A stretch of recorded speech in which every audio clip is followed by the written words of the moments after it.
Are we here? I think we're live.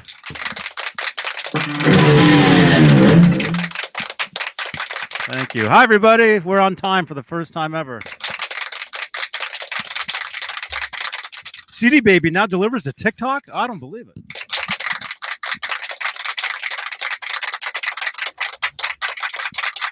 That's amazing. It is.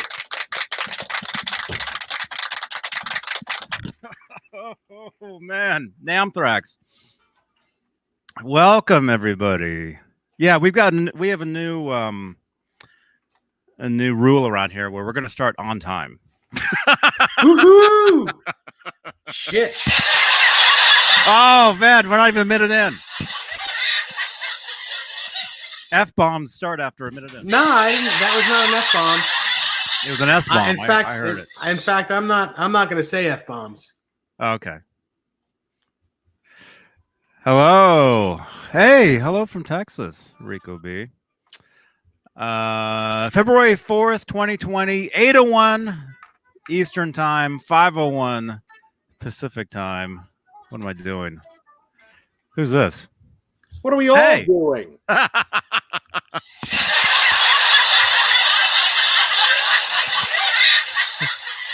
Hey, man. I ask myself every day when I wake up and don't jump out the window, what am I doing?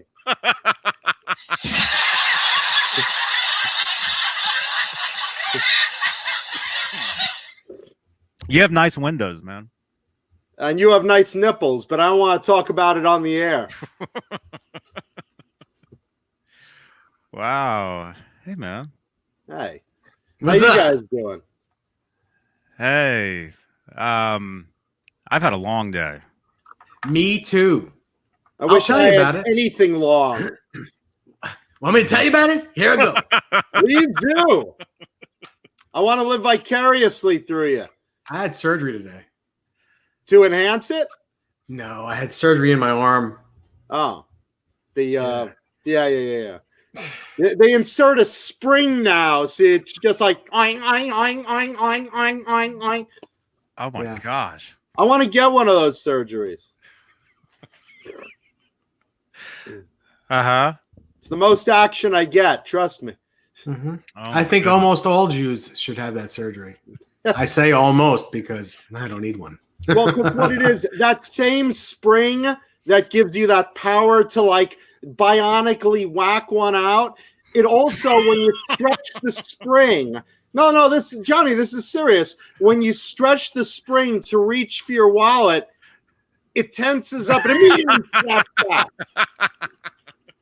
Yes. This way you don't make that mistake, you know? Thrash when metal. you try to reach for the check. Aye. You know, you reach for the check at the table. Oh, I'll get this one. Snaps right back. Yeah. Is Thrash that metal. the surgery you got, Dave? Shut 'Cause that's a great one. up. Holy crap.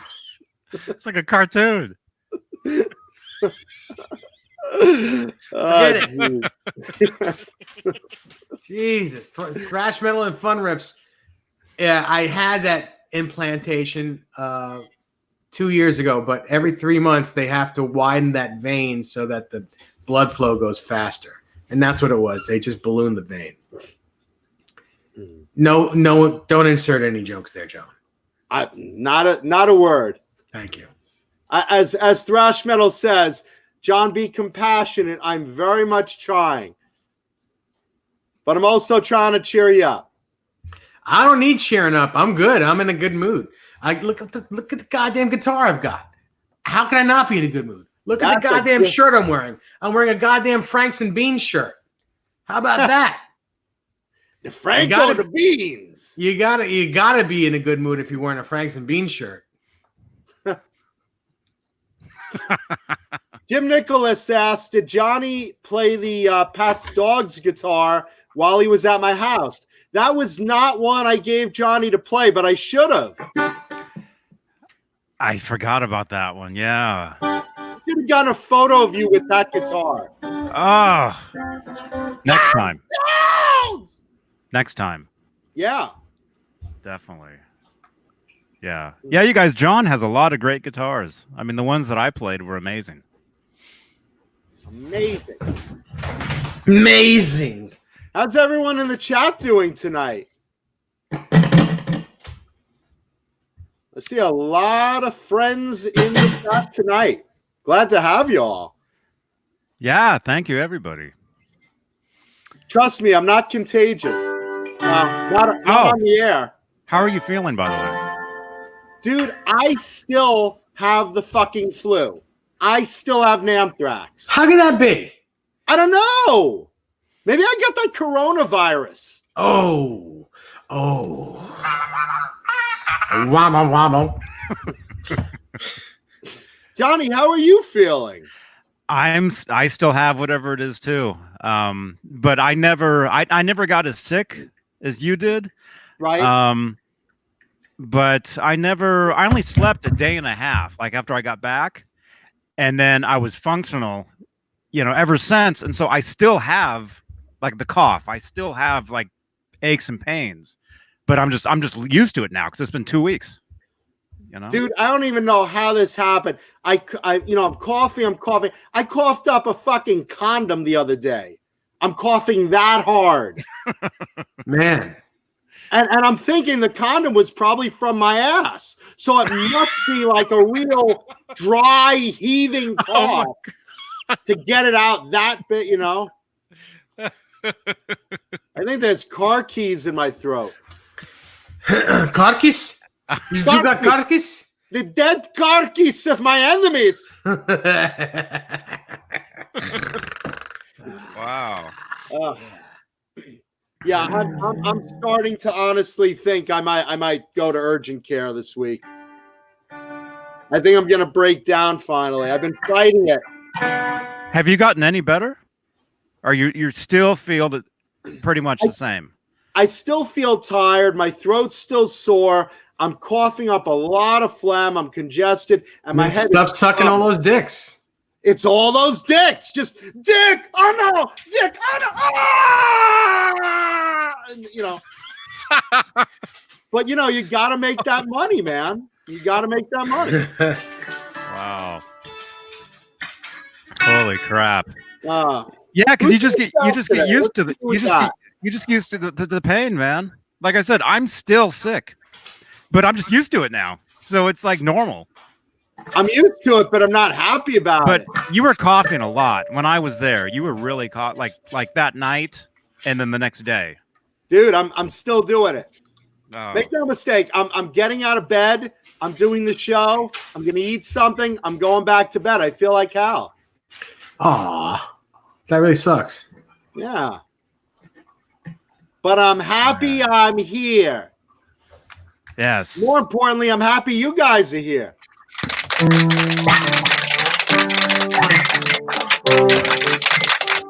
Thank you. We love you all. I love that riff. Do you want to hear it? You want to hear it for real? Johnny, do we have a second? No. I play that one. I know how to play that one. No. This is the land of no. No. I mean, the thing is, YouTube really doesn't ding you like, let's say we do like a 3-hour show, somewhere in the 2 hours, they really don't get you for stuff in the middle. So, I'll wait. I'll wait till the end. Well, I'll wait. Well, no, like when we're off, and I'll let him hear the riff when we're off. I love that riff. That is one I know how to play. I love that riff. See, now if you wouldn't have said that, maybe Johnny wouldn't have known that it was an actual copyrighted song. Mm-hmm. No, I knew it because I heard it. I heard you playing it. It's one of my favorites. I heard it. You can play it. You can turn the volume. You can play it with the volume down. No volume, you can play it. That's fine. What's that? What's that slurping noise? It's Brandy. Oh, well, Brandy's turning me on. You got to get her to stop. Hold on. I'm ready. Oh God! I can't. All right, Brandy. Hold on. Let me get some more going. Yes. All right. All right. Let's get on. All right, Brandy. Let's get on with this. Oh my gosh.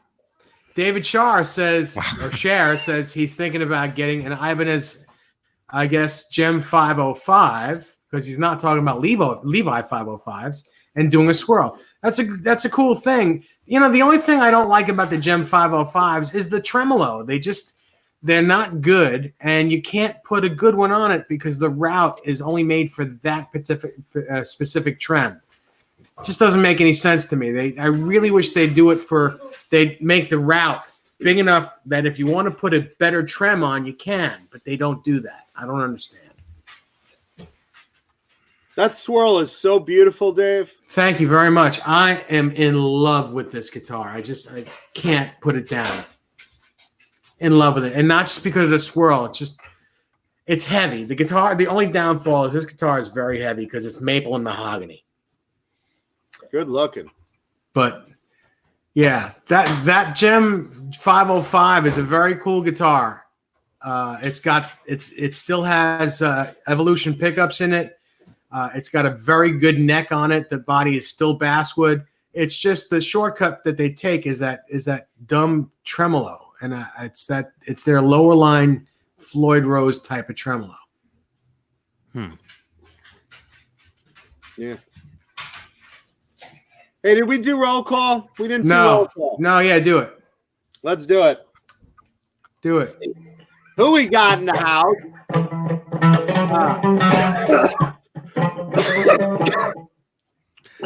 Yeah, I know, man. I know. Coughing up a Swiss pick. Oh, look. Here it is. And it fell on my desk. Yeah, it's like, oh, Jesus. Except this one, bless you. This one's orange. I really wish I had a pink one. I'll give you a pink one when I see it. Well, bless you. When are you going to see me? Like next October? At the wedding. That's your wedding gift. Oh, no, that's not my wedding gift, bro. My wedding gift better be green and in an envelope. Oh, I thought you wanted green with strings. No. Yeah, all right. You want to give me the green gem that's here in town? I'll just give Desiree money and I can keep the guitar. I wanted to give you a green ukulele. Well, are you willing dealing for our wedding? Did you hear what she just said? Jesus. Are you really willing and dealing for our wedding? No. God, is that you? Let's call. Let's see who's in here. All right, Chris Bevan, Metal Soda, Fruitcake Tony, Ben Coombs, David Scher, Halface, Rico B, Linny Lou, Suave. and Mary, Steve Carmichael, Steve Carmichael. Steve Carmichael. Janice Lala, Stream Elements, Metal Soda, John BL 5150. How are you, brother? Thrash Metal and Fun Riffs. Thomas Santiago, Frank C. Janice Lala, Music Therapy Laz, Jim Nicholas, Hugh Caldwell. Who else? Who else is in the house? Vinny 5150, Brendan Buttcheeks, B Squared.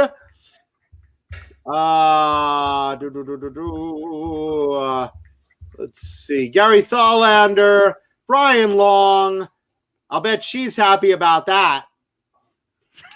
So much for keeping it clean. Come on. Squeaky clean. Let's see who else. Dennis Brialt, Football Legends, Jim Nicholas. There's your Franks and Beans, Dave. There's those Franks. Yeah, Franks and Beans. Jeff Ripplinger. Franks and Beans.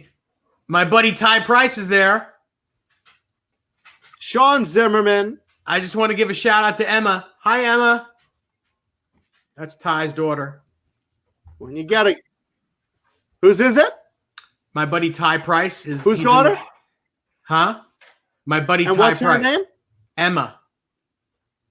Hi, Ty. And what's his daughter's name, you said? Emma. Hi, Emma. Everybody, let's do. How old is Emma? She's a young lady. If she's 18, I'm going to feel stupid. She's not 18. Is she 5 like that? She's young. 12. Give me an age. She's 13. Damn it, that's a hard age. That's why I said let's keep it clean. Well, that's out the window, but as clean as we can for now. That's just a hard age, because like if she's 5, I'd be like, hey, let's everybody wish hi Emma, hey Emma, oh, Blue Rhino says hi Emma. It's like, when Jay has Ellie watching, I know how to behave, because it's like, okay, she's a little girl, you could say certain things to little girls, but then like if she's 18, she's like normal adult. When she's 13, I don't even know what to say to a 13-year-old. She loves guitar. First of all, she loves guitar and she loves me. So it's kind of cool. Kind of cool. Never been thought of like that by a 13-year-old. Dave says hi. It's all good. Yeah. So Riley Morgan, the original Paramutant, R2R3 Locking Nut, Franks and Beans, Long Island. I love that. Alley Cat, Nightbot, Hugh Caldwell, Rico B, we said already. Fruitcake Tony, what's my latest guitar acquisition, you ask? Well, tonight's show and tell is my latest guitar acquisition, and holy fuck, it is a cool-ass celebrity guitar tonight. My dick is going to explode. Oh, wait a second. Is it the one that I know about? Yes. Oh, my God. I just lost it. Yeah. Oh. Yeah. So stay tuned, everybody. Okay. Yeah. Don't go away early tonight. Everybody, you want to say. Everybody is going to lose their Franks and Beans when they see this guitar tonight. Yeah. This one is very well known from a very popular 80s band that even today, when you hear some of their songs, you can't help but sing it. And I will say that this guitar that he's got is definitely cooler than this one. Maybe not cooler colors, but definitely cooler than this one. It's quite a piece, wouldn't you say, Dave? Yes. Piece. It's a piece. Yes. Okay, so let's see. Chris Bevan wants to know any PV Predators in the show and tell ever. The only, not a Predator. The only Predator in this show is John Mancuda. Oh my gosh. Hey, listen. Let me just find my my records here from.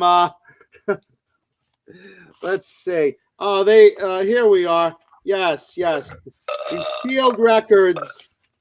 The sealed records of Don't Be Allowed near 500 feet of a school. 500 feet, it says. So. Oh my goodness. All right. So it looks like we've got to start over, or it's getting deleted already. Yeah.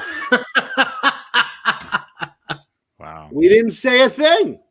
Let's see. But PV Predators. No. What I do have PV. I had a pink PV Mantis once on the show, and I had a PV Vandenberg with a Nagel graphic on the show. But I do not own a Predator +2. They're cool guitars. I just don't own one. Oh, how many Vandenbergs do you own? Just the one. Just the yellow Nagel one. I was watching the Whitesnake at Donington in 1990 today. And man, some of his guitars are just absolutely gorgeous. I never really did like the Vandenberg, but some of the ones he played on that show were just ridiculous. They're nice. Most of them are pink, so you would think like I'd have a bunch, but like I wanted something different than everyone else's pink Vandenberg, so I got that yellow Nagel. Mm-hmm. And then let's see. Jim Nicholas wants to know my thought on the recent Roth shows with Kiss. We talked about the Roth shows. You got to cut Dave some slack. You know. First of all, there's one that's floating around on Facebook now from the other night, and I watched that show, and I thought he sounded great. The band sounds wonderful, and yes, the background vocals are piped in, but who cares?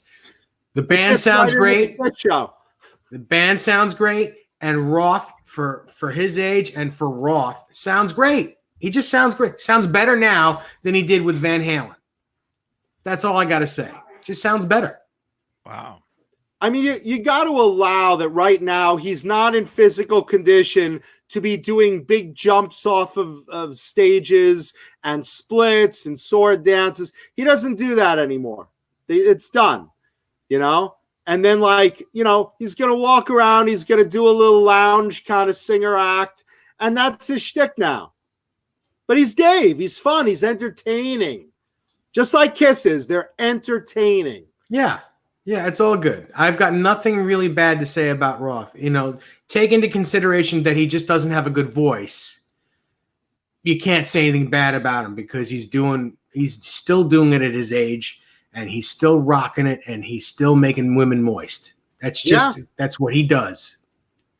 Yeah, I mean, you know, the thing is, he used to have thongs thrown up on stage, and now they're just big granny boomers. It's the same women. It's just like a big parachute landing on stage. Same women. He's just a gigolo.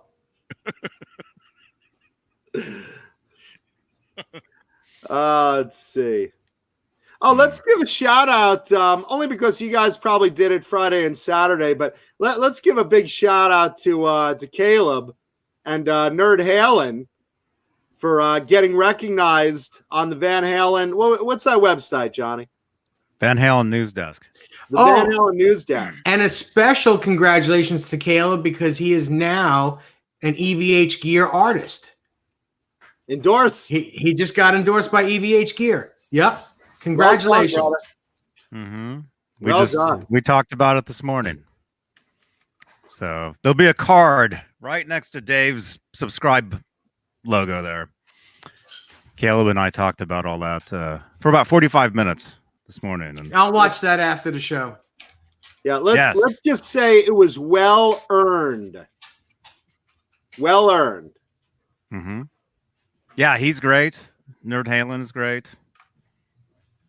It's great. You know what's really funny? It's all, Johnny's like, it's all great. I'm gonna come in. There's gonna come a day. I've had a long day, but there's gonna come a day where Hal and Caleb get into a big fight, and Hal leaves the band, and I'm gonna bring in my Morty Teitelbaum nerd character as the Sammy Hagar nerd.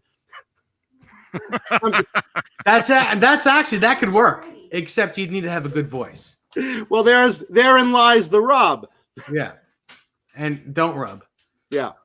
Yeah. No, you know, I don't think that's gonna happen. I think Hal and Caleb, I think, are perfect for each other. You know, one offsets the other. They're fine. They're a good Dave and Eddie. Yeah. Well, one day I'm just gonna go in as their new manager. I'm going to dress as Morty Teitelbaum and go in as their new manager. Mm-hmm. I've got a great idea for you guys. I'm going to make you famous. It's going to be great. Jim Nicholas asked, did the Pepperidge Farm guy ever go back to NAMM back in the day? Oh, totally. No.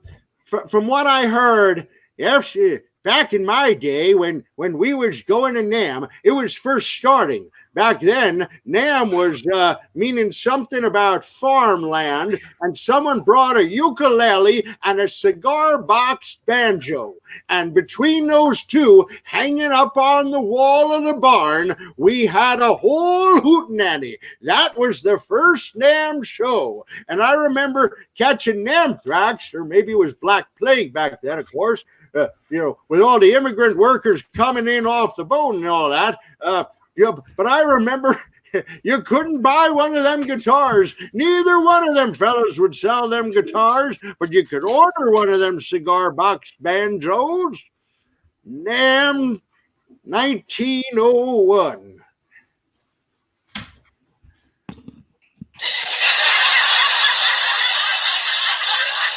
Every time, remember.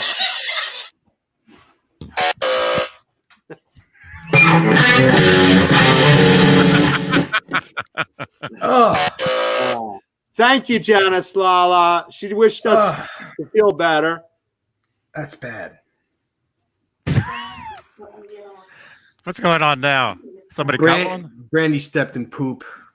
All right, was it mine? No, it's just, and it's fresh. It smells like ass in here.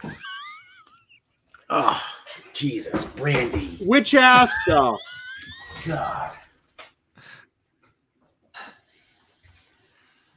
Which specific ass? Just smell her ass. Smells like her. Oh, stop. I'll start playing.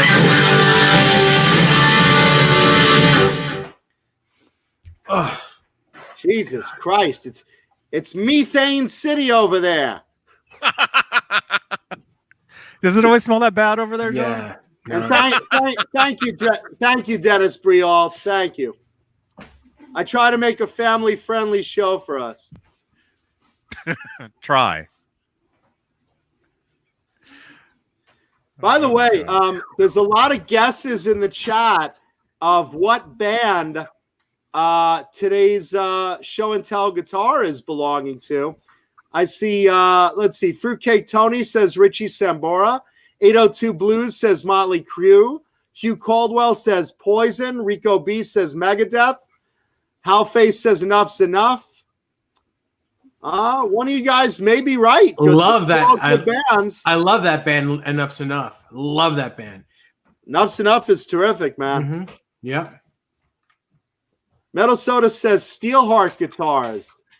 Do you mean the band Steelheart, Mike Mativic?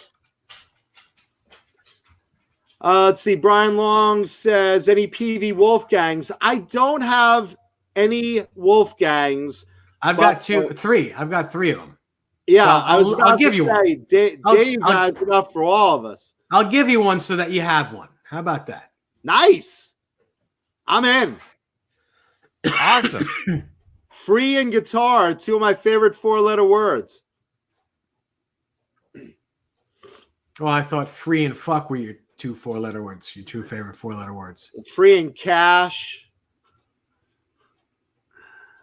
Let's see. So also, sometime tonight, let's talk about this THR 10X amp. I got to tell you, Pete gave me some. He downloaded some great sounds into my amp. I think they were from Craig from CHS Custom Guitars, and I got to tell you, the amp when you first get it and the presets that are in the amp sound great, but when you really get into it with a computer and you dig in and get these sounds and create your own sounds, it's just wonderful. Like that was one of the sounds that I just played. And that was the Carnal Knowledge type 1991 Van Halen sound.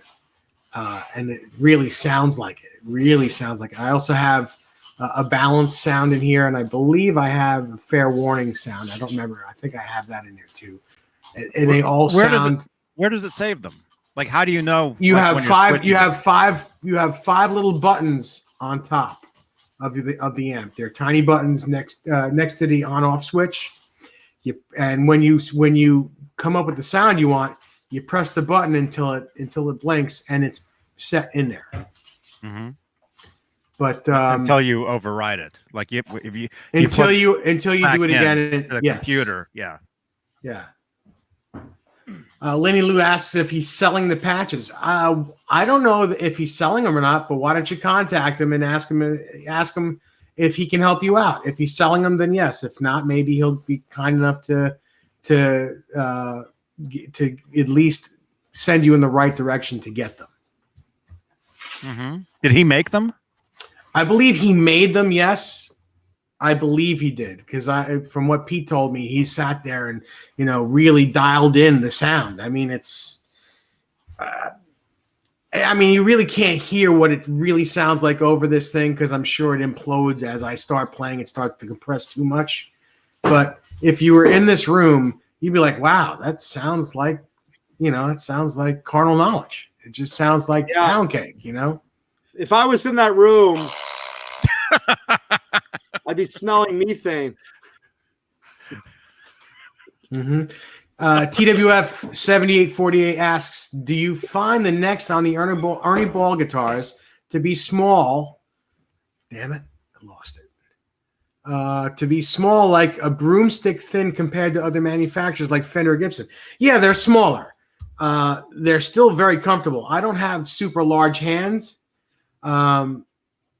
So it's a very comfortable neck. It's small from E to E, it's small. But from front to back, they tend to be a little, like a little baseball batty, which is very comfortable to me. And they're asymmetrical. That's what they are. It's an Ernie Ball Music Man neck, the Eddie Van Halen one. It's almost like the middle of a baseball bat, like the bottom part of it. Yeah, that's kind of what it's like. So yes. Yeah, they're very comfortable, actually. Yes, they're small from E to E like this, but having the back a little fatter makes it still comfortable for even people with large hands. Because I don't know if any of you have ever shaken Eddie Van Halen's hands. He's a small guy, but he's got very big hands. He's got very long fingers, and they're kind of fat too. So his hands were very soft. They were very soft when I shook them. Yeah. Where did he touch you, Johnny? Show me on the doll where he touched you. He touched me right here. He actually did. He gave me a fist bump to the chest, and I felt it. I felt that, but no, his hands. And I remember his one of his thumbs was like a huge muscle. Like it was huge. That? It was huge. Yeah. That ain't my thumb. Tom Harhay, thank you very much. He says, Dave, I'm so happy to see you getting back into good health. Love you, brother. Thank you very much, Tom. Appreciate it. Yeah, it feels good. Thank you, Tom. It feels good to be, slimmed down a little bit and doing the right thing, getting back into playing a lot of guitar, and just keeping a good head on my shoulders. No more pizza. No more pizza. I'll eat all the pizza for you, brother. You can have it. And you know what? I also stopped eating red meat. I stopped eating red meat. Yep. I stopped eating red meat. It's now been 2 months. No red meat. No, at all. No red meat. You are so going to live longer than me. During Super Bowl, here's what I did. I took a big bowl, filled it with nacho cheese, put in shredded beef, put in chopped tomatoes. I had nachos dipping in it. Then I had chicken wings smothered in blue cheese. And then I had M&Ms and half a cherry pie. I think I'm having a heart attack. No, I'm just kidding. You know what? I just recently, well, like I said, we've been substituting chicken and turkey with everything. So I have ground turkey and ground chicken. And just the other day, Desiree made the best. Like, I mean, I didn't think I'd like this, but we had chicken tacos. Like ground beef, as if the chicken was ground beef, but it's ground chicken. Mm-hmm. And man, it was like one of the best meals I've ever had in my life. I can't believe that it took for me to get really sick to enjoy chicken tacos and chicken anything like it's other than beef. See, really, it's not that I won't enjoy chicken and turkey. I do, but. I can't give up red meat. I certainly can't give up pizza. Pizza? Yeah. I'm a New Yorker. Pizza? No way. And Brenda B Squared, I actually made chicken chili a couple weeks ago. That was also out of this world. Out of this world. It was just amazing. But this is not real. We're not really talking food today. We're going to talk gear and 80s metal. But since we're on this health kick thing, I figured I'd get on my... Since I'm on this health kit thing, kinks. All right, kinks. Here, let's just enjoy this. Let's just enjoy. Oh, There it is, baby. There it Yeah, is. but those don't look like real pizzas. They look like, Domino's and crap. They Yeah, don't look like I real have New to York admit, pizza. Dave's right there. You gotta. That doesn't those look don't like New York real pizza to me. Domino's. Yeah, Yeah, it still doesn't look like New York pizza. It looks like yeah. I gotta admit, I'm getting more sick than tempted. yeah, that looks like DiGiorno. What? Yeah, one is Pizza Hut. Oh, fuck that. Look, here's Dave's pizza right here. Cauliflower pizza crust right there. I eat that all the time. I got to tell you, it's amazing. It doesn't taste like no, dude. No, Dude, no, you're wrong. dude, I've had it. I love it. Oh, it's horrible. I'd sooner have a zucchini up my ass than a cauliflower in my pizza. I'll tell you what, John. Next time you come to New York, we're gonna go for pizza, right? I'm gonna order that cauliflower pizza because I probably can have that. Okay. And You said no more pizza.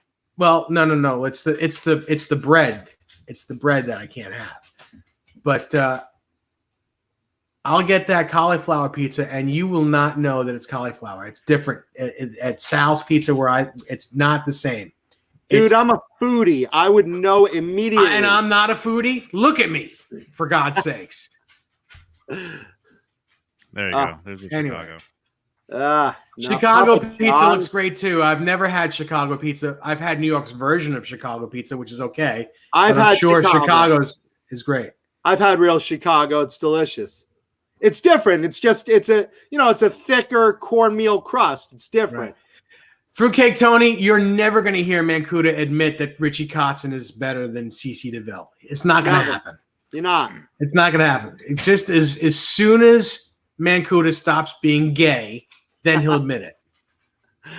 Dude, it's not there's nothing gay about CC DeVille. He's a terrific player. Again, you have to he wrote melodic music of the 80s. I'm that is not talking super about catchy. songwriting. I'm not talking about songwriting. I'm talking about the technical I'll give you player. Technically, Richie Kotzen is a better technical player. I don't care about his songs, though. And I'm going to go on a limb. I'm going to go on a limb and say that the record that Richie Kotzen was on with Poison, the songs were better written.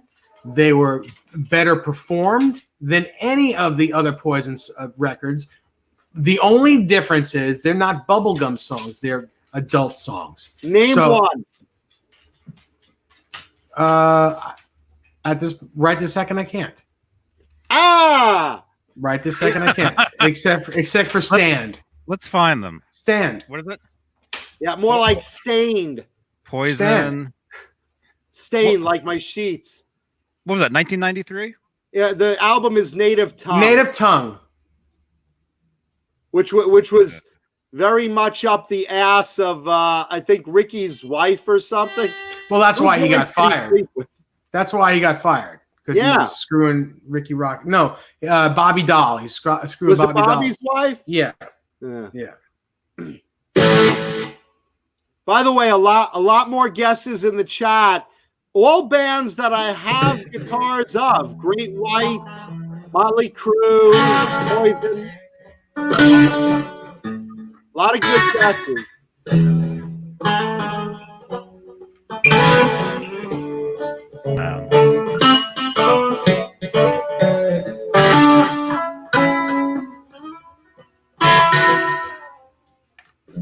Yeah. Yeah, I'm sorry, not an album I'm a fan of. I'm sorry. I've never heard it. It's a great record. Really is a great record. It's not catchy. It's not that it's terrible, but it's not Poison. To me. Well, it's a great 80s band. Look, you know what it is? I'll tell you exactly what it is. That is to Poison what Van Halen 3 is to Van Halen, and what Motley Crue's self-titled is to Motley Crue. It's not that it's a bad album, but it's very, very different sounding. Uh-huh. And wait, Hugh Caldwell, I'm not saying that the bubblegum songs are bad. I like CC DeVille Poison too. I like it. But I'm a bigger fan of the Native Tongue record. I just am. I just don't I'm not crazy about a lot of CC's tone and a lot of his note choices, but you know, he fits in that band. He's a great, first of all, he's a great rhythm guitar player. No one gives him any kudos for his rhythm playing. It's good. His solo playing is for being in a band like that. His solo playing is a little childish, for lack of better words.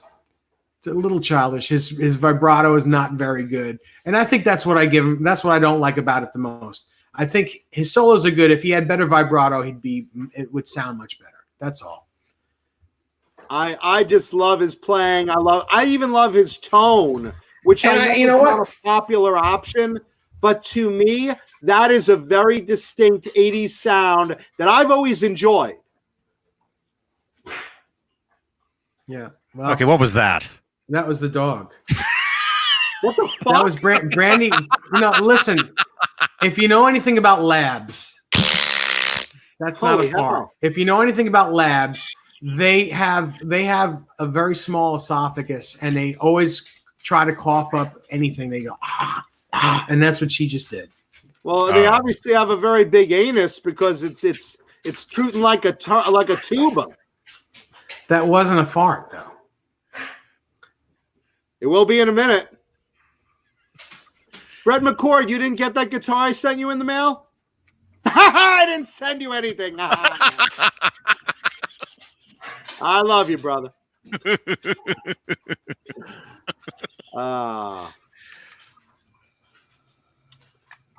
So anyway, James Severin is looking for dick jokes. Dude, it'll no, come. he doesn't want any. He doesn't want any. James Severin, it'll come. Trust me, it'll come. Oh, there's one right there. Dick jokes will come. So Dave. Yes. Well, speaking about the Poison thing, I know you're a bigger fan of Kotzen than Yes. Deville. I mean, obviously, like way bigger. Like Yes. to you, there's no comparison between the two. No. You know. I don't think there's a comparison between the two either. And again, But I'm not he's dissing. not a good player. I'm not dissing CC DeVille because And I'm not ditching Richie. I know that.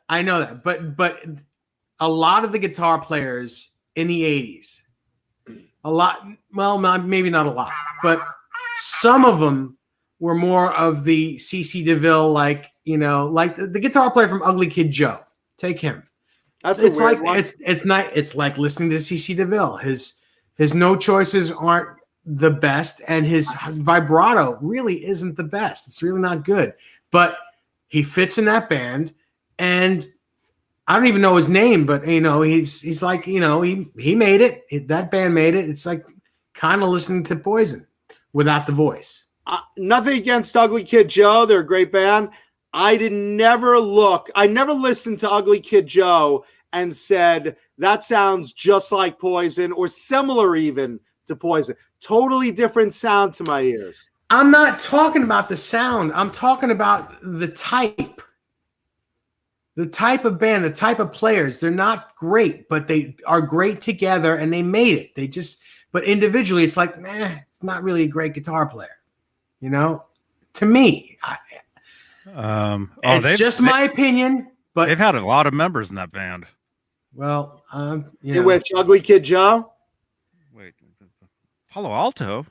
Oh, that's here. Looks like they're the singer is from here. It looks like. See, again, it's not a matter that it was a bad album. It just didn't sound to me like a Poison album. It's like. There was a time that Warrant, who I also like a lot, lost Joey Allen, and that sounded different. There was a time, again, Janie Lane left the band before he died. Janie Lane left the band for a while, and there was another singer filling in. I forget who it was, not Robert Mason, but someone else filled in for Janie Lane. I forgot who it was. Was it the singer of Black and Blue? John Biel. I'm producing my own show now. John Biel. Quote. Well, I'm gonna actually quote a friend of mine who says CC's tone is it's like a commodity. It's not identifiable. If you were to hear CC without the band, give me a moment. Huh? Give me a moment. Give me a moment. Give me a moment. If Go you ahead. were to hear CC just jamming on the guitar without hearing the band or the songs, you may not know it's CC Deville. He's also a pentatonic player. He plays pentatonic scales, which is not identifiable. He doesn't really do the 3 notes per string. But- he doesn't play modes. He's a very basic. He's good, but he's a very basic player. He plays very basic. It's not like it's not like Richie Kotzen. no, certainly not like Richie. He's not a technical player. But the thing is, I his understand. tone, to me, his tone is very distinct and very catchy. I can pick out his tone. His vibrato, that vibrato that you hate, Dave. I hear that, and to me, that's CC. I hear it too. Well, it's unfortunate. It's unfortunate for CC that because of his vibrato, you know who he is. No, because that he made his own. That's him. His vibrato is. It's nasty. That's not good. That oh my god, I'm about to come type of thing. That's what his vibrato sounds like. But that vibrato has sold millions of records. No, not that vibrato. The songs have sold those records. Not and the his vibrato is part of He the song. was the main writer. It's the style. And it's also CC also plays in a higher register a lot. Do you notice that?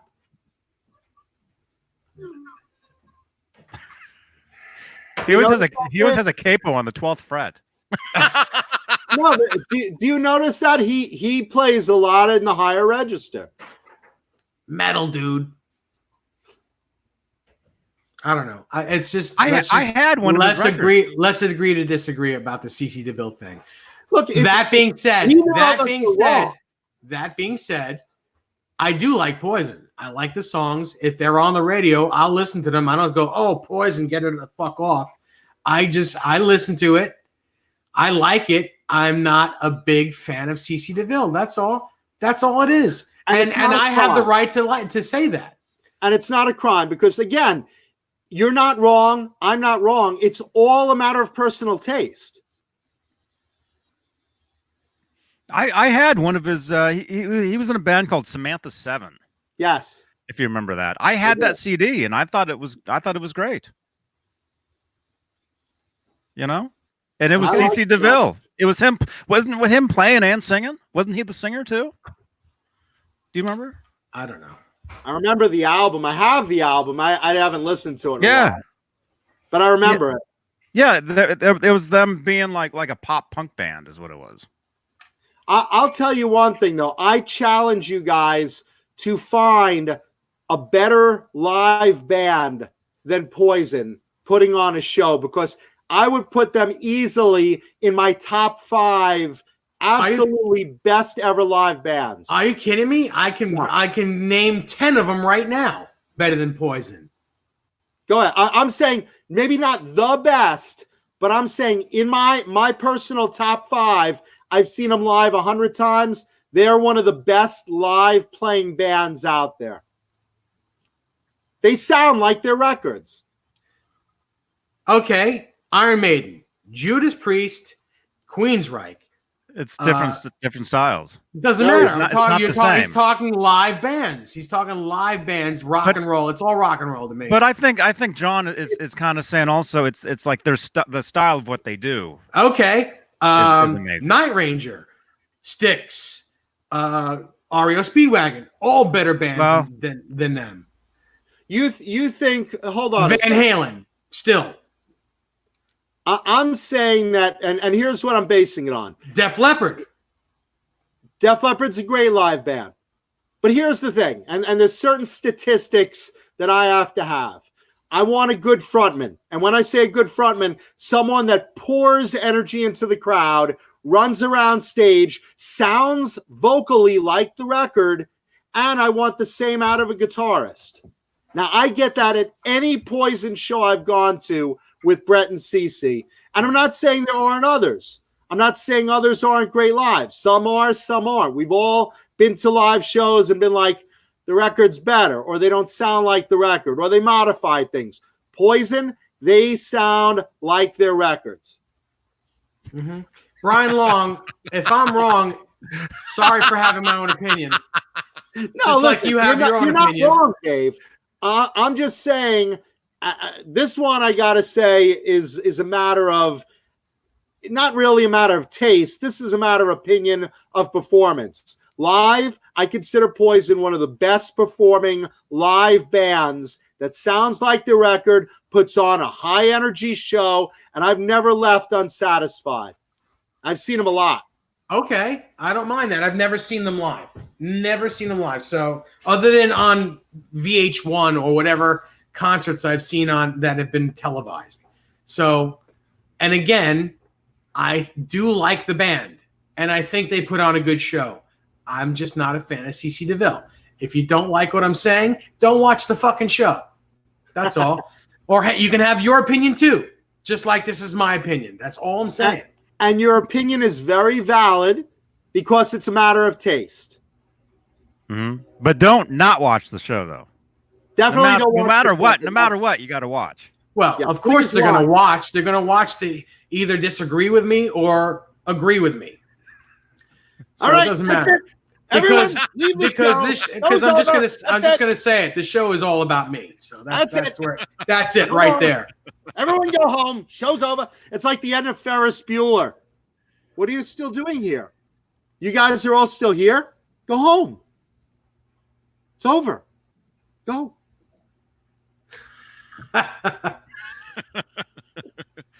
Man. James Severin, go grow some skin, will you? I know. I'm just kidding, by the way. If you it's that time of the year. If you think I'm saying everything I say is serious, then I'm sorry.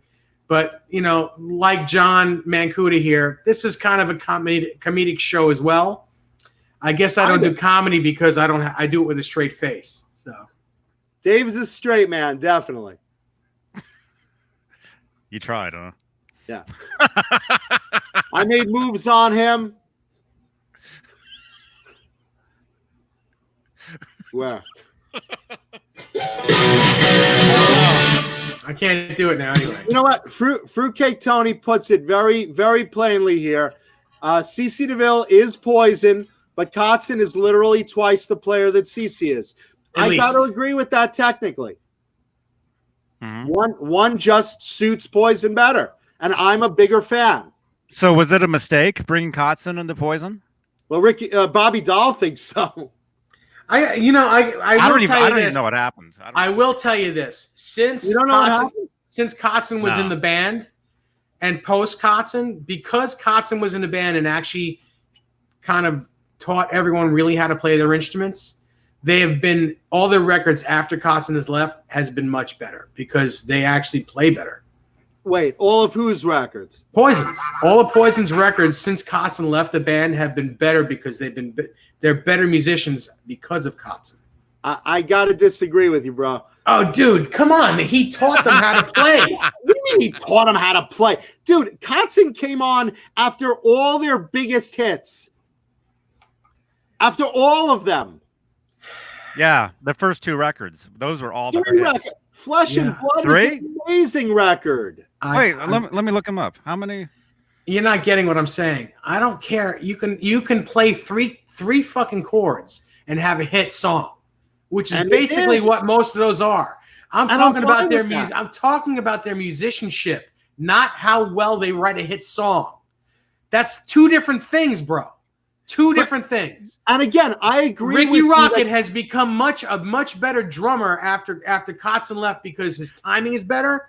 He plays cooler riffs on the drums. He's a better player after Kotzen because of Kotzen, not because they wrote a hit song. Because they write hit songs. They became a better musician-like band when Kotzen left because Kotzen actually sat down with them and taught them what to do. Taught them to play like adults. I don't know how you say it. Whatever you do, however you say it, they're better now than they were way back then. That's all I'm saying. I mean, look. Listen to the Over listen to the time records. and Listen to the way they experience. play. The records I listen to are the first three. Those are the ones I keep going back to. Mm-hmm. Open up and say, "Ah." I remember I that. think their best album was Flesh and Blood. That It's was a good my record. favorite It's got a lot of great songs on it. Yes. Say, A But lot of they hit were songs on already there. they were already a tight-knit band. I can't validate saying that Richie Kotzen taught Ricky how to play drums and taught Bobby how to play bass. I mean, these guys were already a tight band. They probably. I mean, I'm just assuming what might happen, but I'm thinking maybe when Kotzen came in, they probably played more blues based music and did more jamming. No, not necessarily more working up. jamming.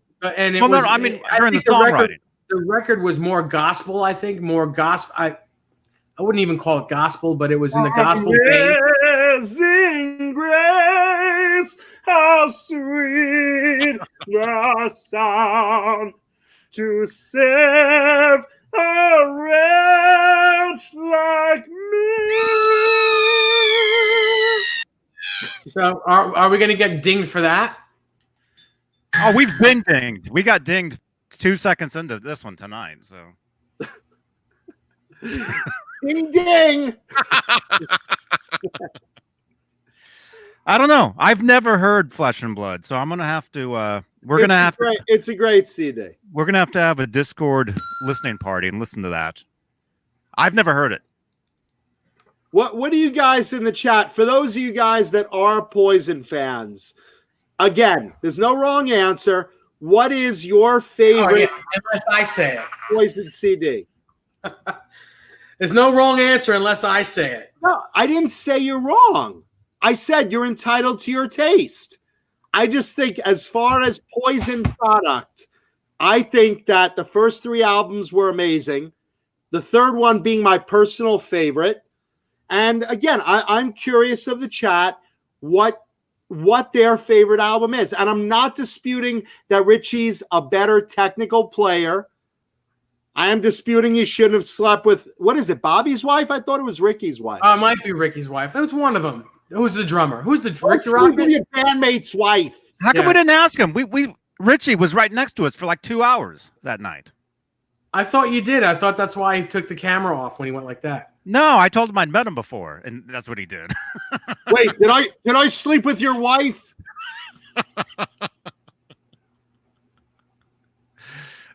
I don't know. I've never met him. Look, he's a fine player, but I'm just saying, I want to know what the chat says as far as what CD they like better. Let's see. Okay, Vinny 5150 likes Native Tongue. Attaboy, Vinny. Metal Soda likes Flesh and Blood. Six Strings and 10 Fingers, Flesh and Blood. Power Mutants, Look What the Cat Dragged In. Fender Guru, Look What the Cat Dragged In. DM, Look What the Cat Dragged In. Ty Price says Kotzen made Poison a really musical band, and I agree with him there. More importantly, Krellbar says Amazing Grace is public domain. Thank you. Awesomes. Let's see. Tom Ha doesn't like Poison. Fair enough, man. It's not everyone's cup of tea. I like it. I'll be right back. Edwin Crane says Cat Dragged In. Six Strings, Cat Dragged In. Fruitcake Tony says, with 2 minutes left in the game, the score is Dave 35, John 0. Oh, please.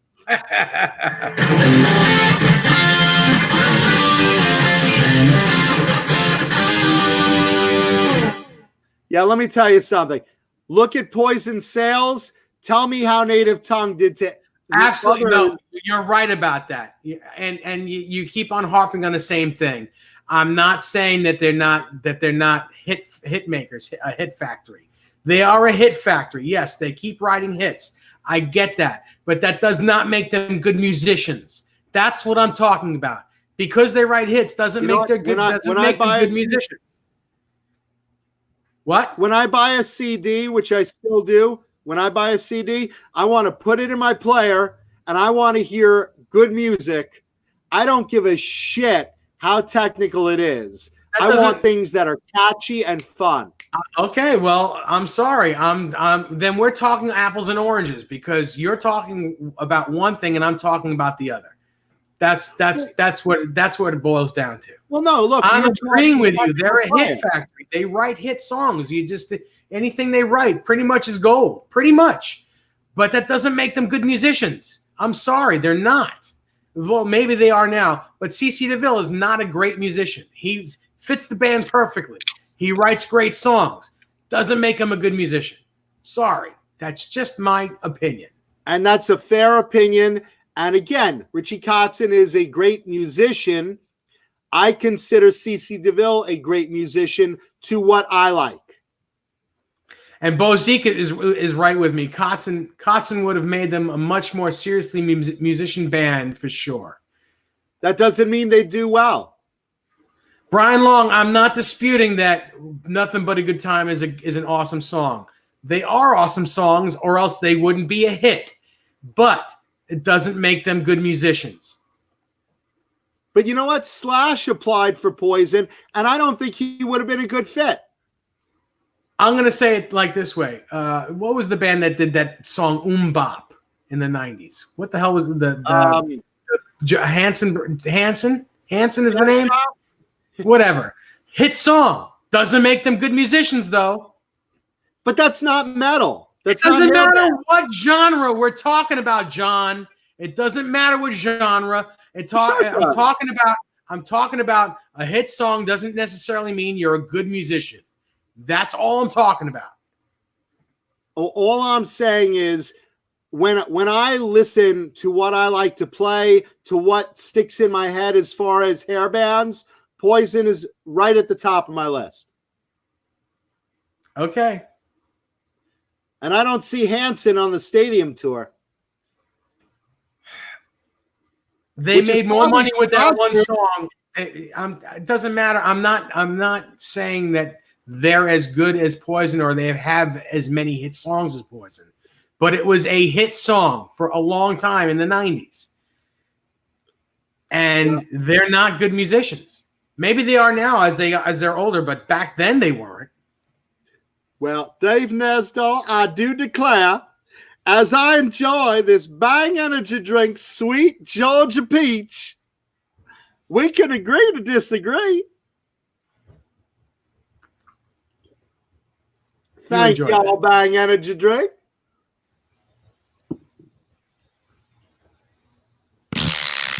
Oh. That's okay, Brian Long. I don't want to be in the CC fan club. I like CC. Wait a minute. I've got that picture of CC. Dave, did you ever see this picture? No.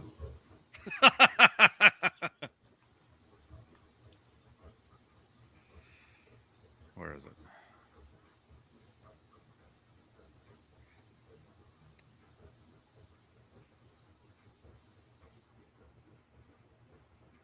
My hearing. You're hearing my washing machine. Jesus. Is Brandy doing that too? No. Where is that? I have a picture. I got it years and years ago of CC playing that Van Halen Kramer guitar from the one that was at Guitar Center. Oh, I remember in Hollywood. There's a picture of CC playing that guitar. I've seen that photo. Yeah.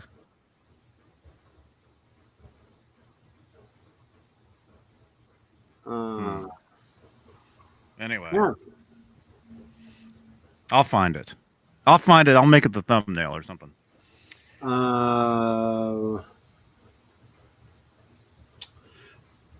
Let's see. I'm just catching up on the chat here. Yeah, Fender Guru, it's not that Native Tongue is a bad album. It's just not a very Poison sounding album.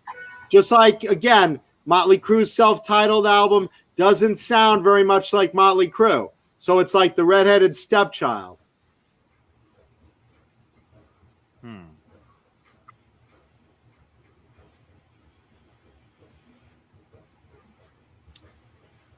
Let's see. I mean, look, if you had a choice, between being a better musician and which player would you rather be? Would you rather be exchange life with CC Deville or Richie Kotzen? Neither, because I'd probably be dead either way, being in the shape I'm in. With all the drugs and alcohol they've done in their lifetimes, I wouldn't be here to enjoy it. But if you were healthy, it's a serious question. If you could be a better musician but not as recognized, or not as good a musician but very popular for writing melodic, metal songs, which would you rather be? Well, that different. I can't answer that question. I can't answer that question and not be a hypocrite, because of course I'd want to be the one that writes the good songs that make all the money so I can have a great life. If I think of it that way, but if I'm thinking about, well, hell, I just want to be a great musician, of course, then I want to be Richie Kotzen. But I mean, money or great. With money, I could become a great musician if I really wanted to work at it. I just, and I'm sure if CC Deville really wanted to work at it, he's got the basics there. He could be a really good musician if he wanted to, but he's CC Deville. What else does he need? What else does he want to do? I'm sure he doesn't care. He's counting all his money is what he's doing. Richie Kotzen is thanking God he's a better musician, because that's what he does. That's what he does well. He just does it well. And he's now becoming very popular and making money. I'd rather be. that Winery Dogs record alone has probably made him millions of dollars. The two Winery Dog records. These days? I don't know. These days, no. Bozique is asking financially who is doing better, Richie or CC right now. CC's on that stadium tour. They're getting paid a lot of money to do it. So CC wrote those songs. Yeah, and he's getting royalties. I mean, that's right. Anytime one of those songs is on the radio, he's making dollars. There's not even a question, Bozique. Yeah. Not even a question. And again, nothing against Richie. I understand that, and nothing against CC Deville. I'm just giving my opinion, which means nothing except to me. That's all it means. No, same thing.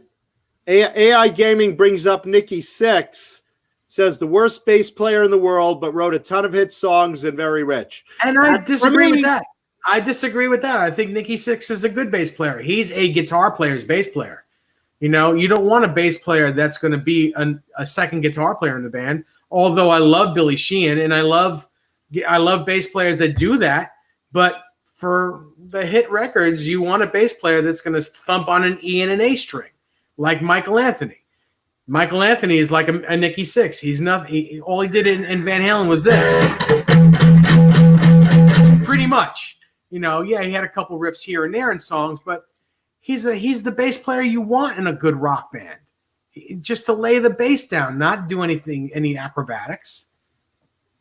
I mean, here's the thing. You could look at players like Joe Satriani versus Mick Mars. Mick Mars is more of a basic, less technical player than Satch. Satch is terrific. Satch is great. But Mick Mars wrote such good melodic songs. And not that Joe didn't, because I like a lot of his work, but I'd rather be Mick Mars and Motley Crue than Joe Satriani or Richie Kotzen, I don't know. I don't think I want to be Mick Mars no matter what. There we can agree on. Here's to you, brother. High five. Here we go. Yeah. Oh.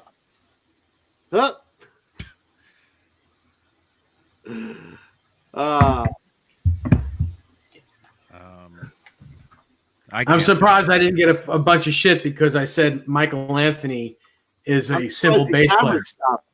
Yeah. Wait till later. Wait till the comments on replay.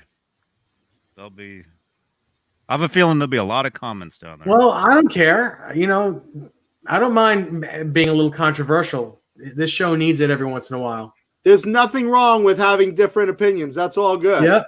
You can hate me all you want. I'm still going to have my own opinion. I will never hate you, my brother. Not you. Anyone in the chat. Oh, no, they're all pissed at. They're all pissed at you. You're fucked with that. Dave needs to be lynched. Hang Dave by his 9 toes. Dave's tiny dick Oh my opinion God. means nothing. Look, I mean, they're ripping you. No, I'm just kidding. I'm just. Oh my gosh. And the cradle will rock. Oh my gosh. I think. Hey man, where are you? I think we've got more Poison talk left. Do we? I think so. I think so.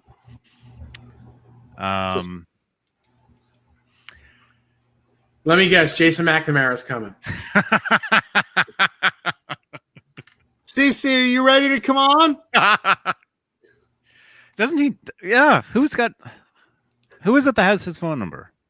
I do, but we had a little bit of a fallout a couple of years ago. He doesn't talk to me anymore. We got into an argument over a guitar neck.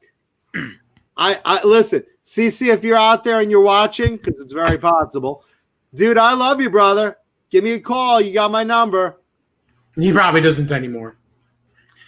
No, he does. He does, because there have been times I've texted him and he knew who it was, so he texted back. But I know, John, I thought I told you to never fucking call me again. Yeah, basically, do you remember the restraining order I sent against you, Mancuda? Stop bothering me about that stupid guitar.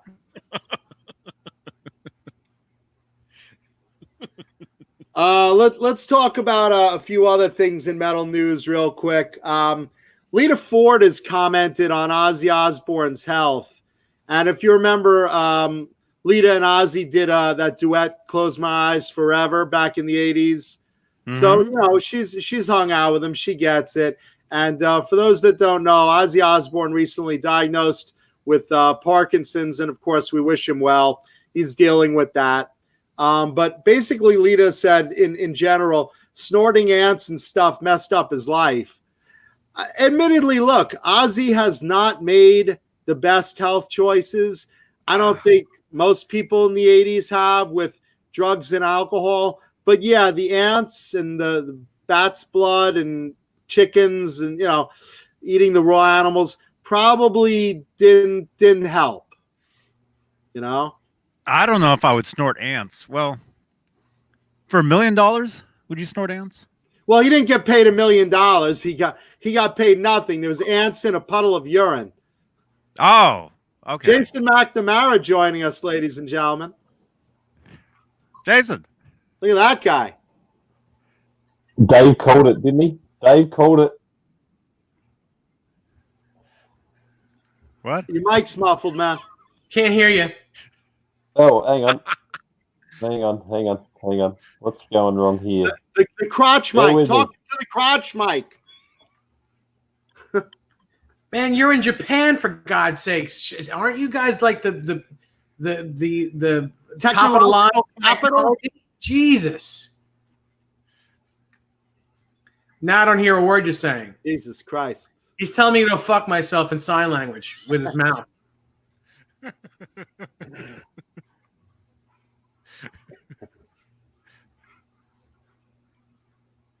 Can't hear you.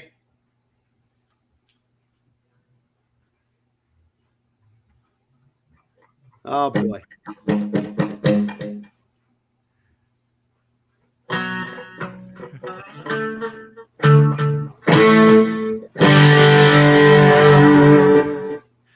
Jason's signing back on. Hugh Caldwell, I pick Warren DeMartini over Vito Bratta. Ooh, that's a tough matchup.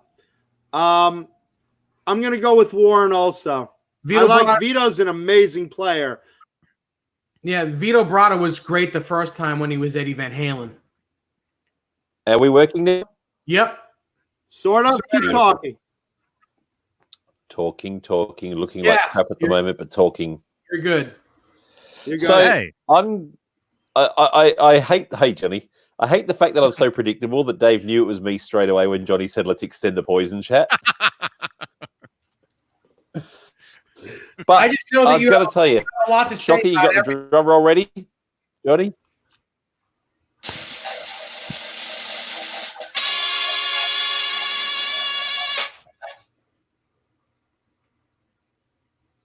I wholeheartedly agree with Dave Nesdal on this one. You like Richie Kotzen better, or you agree that he's a better player? I agree with the fact that Richie's a better player. I agree with the fact that John makes a point about being great songwriters, and I think being a great songwriter is a very important part of a band.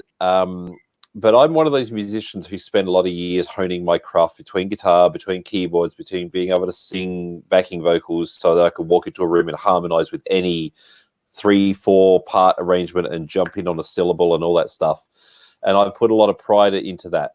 I think the most influential band I ever had in the history of my life, aside from probably Queen, would and you look at the argument that the hang on, there we go, it's back. So Yes. Dream Theater are a perfect example of the argument that you're having here. And the point of this is Dream Theater are praised and have become a massively big band. And remember, Mike Portnoy from the Winery Dogs is originally from Dream Theater for 25 years, and he was one of the founding 3 members of the band. That level of musicianship is an amazing place to aspire to. Sorry, my doorbell's ringing. Hold the phone. I'll be right back. Talk amongst yourselves. I'll be right back. It's the tech support replacing your microphone. They That's actually come my right mother-in-law. away. It's my mother-in-law. Right away. No, it's my mother-in-law. Anyway, so Oh no! that's all right. No, I got a good mother-in-law. She's awesome. Oh, I got thank no God. problem there at all. She's fantastic. Everyone else is like, "Oh, the old bat's here."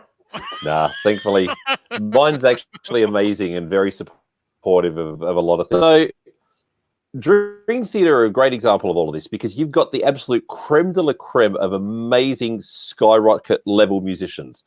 Yet they've Great. only ever had one hit song. That's it. And that was Pull Me Under in 1992.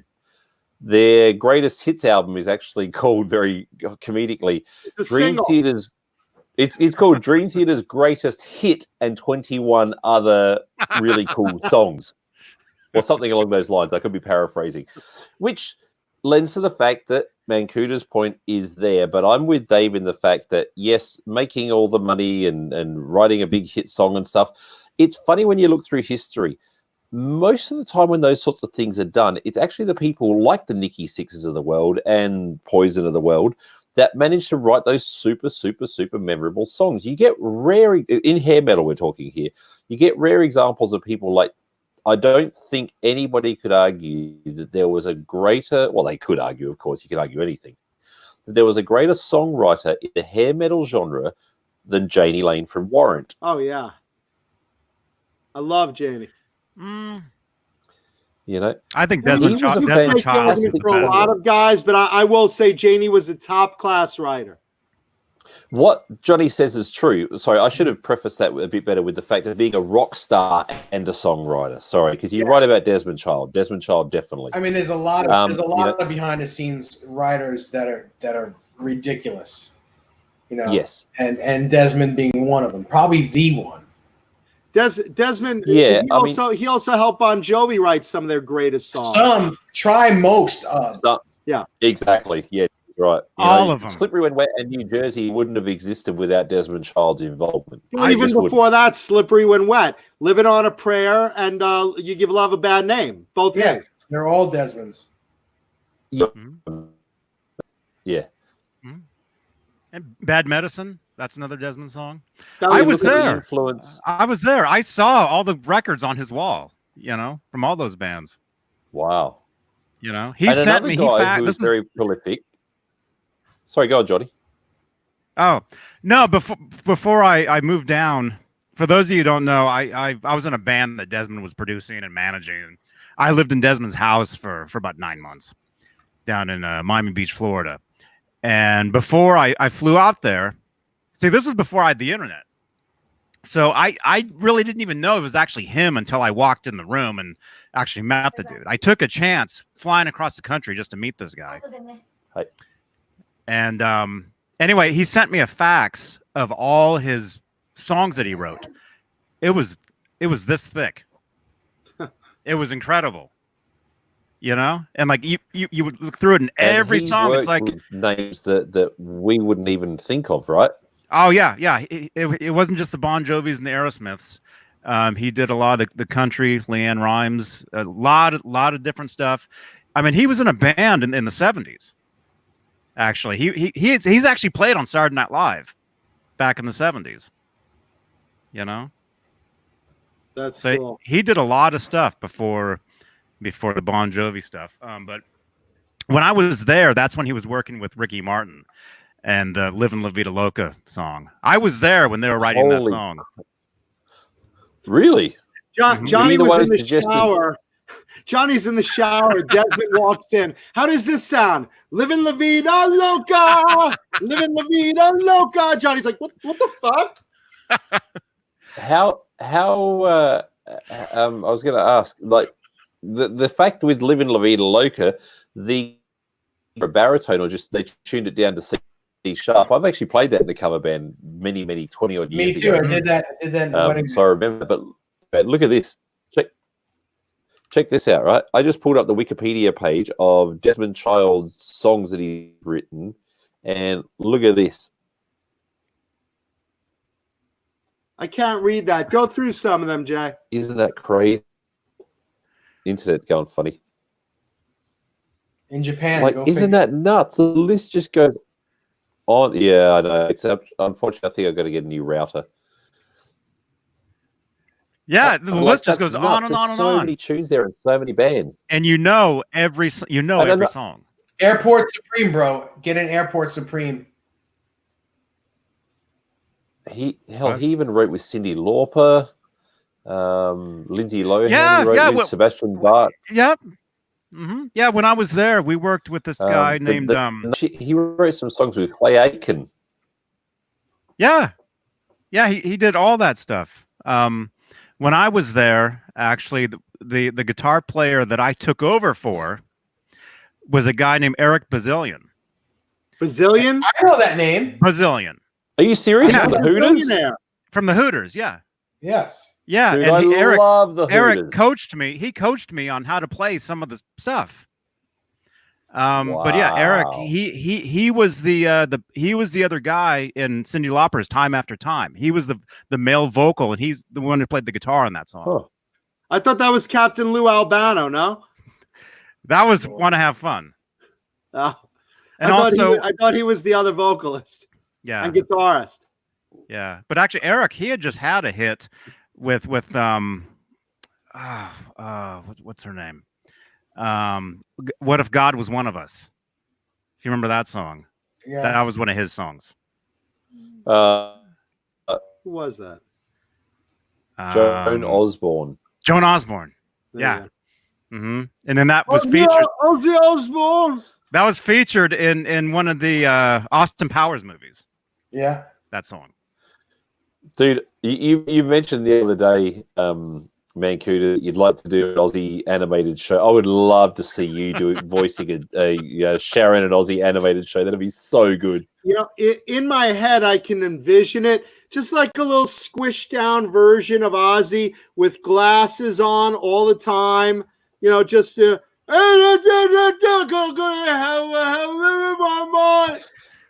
right, Ozzy, keep singing. Bring in the money. You are so good at doing their impersonations. Like, I visualize it in my head. It's going to be more stable, so I'll drop out for a second. Ozzy and Sharon. Huh? What? You know, I just lost my. I think I just stroked out for a second. They'd never allow it, so you just kind of do like Izzy and Sharon or something. Jason's mesmerized by the idea. Jason's reconsidering his CC DeVille thought. He's sticky about it.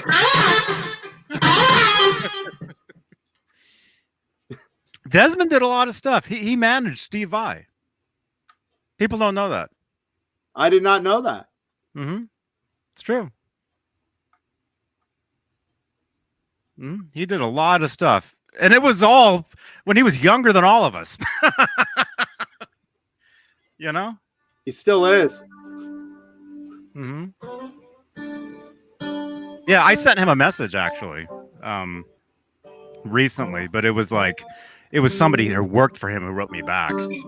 You know, because normally if I would message Desmond, it'd be him. He'd be like, "Hey, Johnny," and whatever. But the message I'd sent, it went to like somebody working for him, and they sent me like his like manager's email and stuff. Hey, man. I fixed my internet up. Sorry about that. I've switched over to my phone internet now, so it should be working better. We got a problem with our home router here. I don't know what's going on. It's Saturday morning. Everybody's probably online. You know, it's not Saturday morning. It's Wednesday morning. Oh, usually jump on here on Fridays. What am I thinking? Yeah, we're like 16, 17 hours ahead of Los Angeles, not like 17 days. Well, you were exhausted when I saw you at Anaheim, man. And honestly, I still look like absolute crap. It's just I'm just exhausted. Remember, we were at dinner. You know what would perk you up, Jason?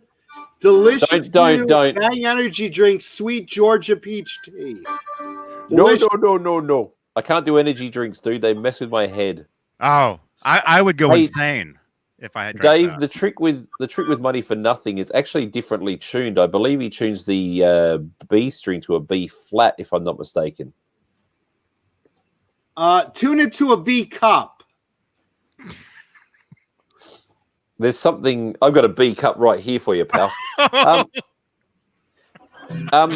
But anyway, so back to the musician-songwriter thing. Honestly, I think it is very much a personal taste, but there are albums that stand out. Like, let's go for a couple of insanely cool albums here, such as 1991, Pride and Glory. Any fans of that record here? I don't know. Pride and Glory? Zakk Wylde, Brian Tichy, James Lomenzo. Yeah, I don't know it. I'm not a fan of Zakk Wylde. I'm not a Pride major Zakk fanatic. No, not Pride and Glory Hole, but just Pride and Glory. I'm surprised you don't know it. That was a cool album. What about now? Let me think. I think it was 1989, if I'm not mistaken. Blue Murder. John Sykes, Tony Franklin, Anything John Sykes. Oh my God.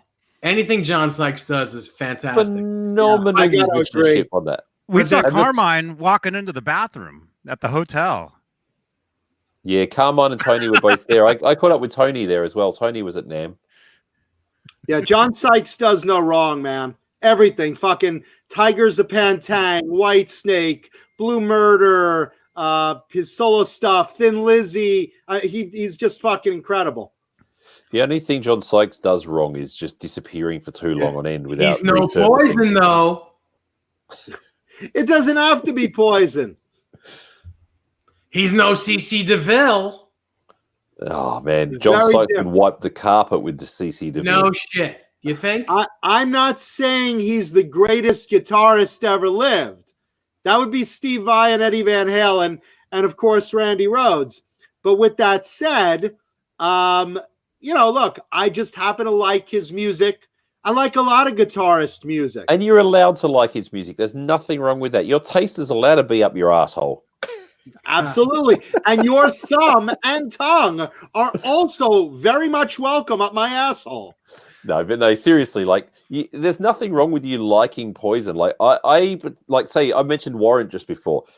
Dirty, Rotten, Filthy, Stinking Rich has some fun songs. It's by far not my favorite. And Cherry Pie was cool. But Dog Eat Dog, man, that record is amazing for me. Another great record, absolutely. I think Private Sign Guy wants to know if I have any of CC DeVille's guitars. I actually have 3 of them, and I've had one on the show so far, 1 or 2. Did I have one? So do you have any of those classic BC Riches from back in the day? I do. Nothing but a Good Time video? I do. Wow, I'd like to see that. No, I have the three guitars I have of CC's are very recognizable. Now, one of them is a weird shaped guitar that I'm not into. Neither Here's were something- weird shit. They were all Oh. Strats. Oh, they're all Strats. Didn't Yeah. you have a BC Rich like a yellow, all crazy color, crazy shaped one? The On Ironbird. the Ironbird. I thought Yeah, that but was that wasn't anyone's guitar. That was just like, you know. I thought that was It's an Ironbird. CC's. I'm sorry, my mistake. No worries. Now here's something where both points do have validity here, and I will actually stand up with CC in this arena, and I think they would probably go with this at least. I remember was it Nothing But a Good Time was 1986 or 87? Good Time was the second album, so that was 87. probably about 87. Yeah. Yeah. And I remember being 15 odd years old, and the very first time I heard that, and I remember there's certain songs you remember the very first time you heard them. Not everything, but certain songs, and that's definitely one of them. And I remember I heard it on a sports show, which I'm not a big sports person, but it was being used as like one of those montage reels, and it was the song being played. And then I was like, wow, this song's just so cool. I mean, I was 15 years old, and it was just like, wow, what a cool song. That riff, just, you know, it's got the whole Queen Will Rock You vibe in it, where he uses the low A and plays up on the 14th fret and does all the stuff. It's very, very much, I wouldn't say a rip-off, but influenced, definitely, whether he meant it or not, by that, because it's the same chord shapes and in the same sort of position and way of doing it. And I remember then I saw the music video either that night or the next day. I saw the music video for Nothing But a Good Time, and all those guitars and the stage, and it was just like, wow. Yep. And it I remember made an that impact. too. I was It's an impressed by that. anthem. Listen, And I go was on. impressed by that, but here's the thing. Those guitars weren't CC's. Those were all on loan from BC Rich. but it doesn't matter. As a Well, hold on. 15-year-old, Some of them. as a Some of them 15-year-old kid, were hits, but most of them were on loan. It depends. You're thinking the first one, Talk Dirty to Me. Talk Dirty to Me had some of his and some of them on loan. Nothing But a Good Time was mostly his stuff. Oh, okay. not Yeah, not I was thinking tail about sort like, there, Johnny. you know, the entrance as you're walking on stage, all those Nothing guitars in a row. Talk Dirty to Me. Okay. Some of those were I've slowed down that video and said he owns that was on loan. He owns that was on loan. I've literally done that. But you're right. Some of that entrance. See, there's a guitar I have. I have that Nagel. You do have that one. Wow. I have that one. That's one of them. I've had that Brett- one on the show. Brett McCord makes a good point. I got my first Kiss when the first Poison album was out, like 1986, 87. Oh, sorry, the chats are moving all of a sudden. Anyway, I couldn't keep it up. Here you go. One of those good old-fashioned French Kiss deals from a redhead. Nice. That's what he wrote. Nice. But this is the thing. Like, we can look back now in 2020 and go, well, CC borrowed this and that. Who gives a shit? When I was 15 years old and I saw that music video, it was inspiring as hell and mind-blowing. And that's where, like, I still remember that guitar run that he does in the solo in the second half is so cool. It was a really well-constructed solo. Now, I know now, as a guitar player who can do all that, that doing that solo in one take, you have to be a really extremely high-level guitar player. And I've listened back to it, and I'm certain that was a cut-up solo. I don't think CC would have been able to do that solo one fluid take. And even when you listen to him, yeah, he doesn't do it note for note live as fluidly as what he does in the studio. It's a fact. He can't. It was just done that way. And that was studio magic and all the rest of it. But the song was inspirational, and I think it does its job. But I would still prefer, if I was going to be a guitar player, to be Richie Kotzen over CC Deville, because Richie Kotzen's a mind-blowing guitarist. He's a great guitarist. I'm just saying I didn't see him as a fit for Poison. And again, all I'm saying is Native Tongue, to me, didn't sound like a Poison record. It sounded like a different record. Same thing with Don Dokken. There's nothing wrong with that. Same thing with Don Dokken. Didn't sound like a Dokken record. Same thing with Motley Crue's self-titled with John Corabi. It didn't sound like a Motley Crue record. It was a decent album. They all were. They just sounded different than the band's signature sound was, and that made a difference. But keep in mind, though, if you go back, say, and listen to Queen's very first album, and then you go and listen to A Night at the Opera, which was only 3 years later, sounds like a whole nother band. You can still hear it's Queen, but the point is most bands progress and most bands go through changes. They have new influences, times change. There's so much that changes. And I think that, to be honest with you, yes, Richie had a huge amount to do with that. There's no question of it, having the extra vocal along with Brett. And God, Richie can sing too. But I think you'll find that most bands evolve. Queensryche are a perfect example of that. You can go and listen to Operation Mindcrime and Empire, and they have a difference, but then you skip a couple of albums forward to Here in the Now Frontier, it was like a whole other band. And there's a lot of bands you can go through history and do that with. But here's the thing, because you lost Chris DeGarmo. No, that was Chris DeGarmo's last album. You're right. That was his last album with the band. You're right. And a lot of bands do that. They evolve. You know, even Megadeth, they're still a thrash band, but they evolve. Sounds change, things change. But you can still recognize it. If you look at, look at later Kiss albums, songs from The Elder. I mean, you were with the classic Kiss lineup and just a terrible album. For me, all Kiss albums are terrible albums. I'm just not a fan. And that's fair enough. And this leads to the exact point of why I side with Dave more so, is because I personally would rather listen to a band that I enjoy the musicianship than just the band for the sake of the feeling per se. Kiss gives a lot of inspiration and makes a lot of people happy and they love it. It's just not for me, that's all. Real quick, I just want to answer this. Ty Price asked, how many Nagel guitars do I have? Including CC's BC Rich, I have 15. And one other question. The original Paramutant brings up, it's like Steve Vai with Whitesnake. Here's the thing about I just read that. Whitesnake, you can't really put that plug in because every Whitesnake album sounds different because every one of them has a totally different band pretty much. Yep. I agree with that. And I love that band with Steve. I love Whitesnake with Steve Vai. That one was of my favorite albums. That tour, I saw that tour. I went to 2 shows, man, and they were fantastic. Second and that round, record is great. If I ever went to the rack and grabbed out, like, there's 2 Whitesnake albums chronologically next to each other, 1987 or Slip of the Tongue. Personally, I'm going to grab Slip of the Tongue over 87 every time. Now, it's not that I don't love John Sykes, but as a from start to finish record, for me personally, I think every Slip of the song Tongue has exactly. There's not a dud song on that record, but 87 does have some songs that I just go, like the hits are great, and John Sykes is freaking amazing, and Ainsley Dunbar did a great job on it, and you know the whole lineup was just insane. But as a from start to finish record, I'd choose Slip of the Tongue personally. Right. And I'll tell you something. As much as I love Still the Night, like one of my all-time favorite songs, my second Whitesnake choice would be actually Slide It In. Slide It In. I love that record too. Start to finish. I thought that's a terrific album. Yep. And it sounds more like 70s rock, which is what I like. I love that. You know, I love that free and Bad Company type sound. That's me. That's what I like. Sound. Mm-hmm. Hugh Cardwell brought up John Norum versus Phil Collen. I don't really know why that's a thing and why there's even a need to have to wonder who is who. What the hell was that? That's my phone. Is your drug dealer downstairs? No. It's one of our watchers. No, it's an R2-D2 warning system. And then 3PO goes downstairs. Oh dear, is my crack here? Dave needs his meth. Oh, the train's coming. Oh, R2. He never moves his hands that much. No, it's true. Not that fast. Bozique brings up the Depending point. on the scene.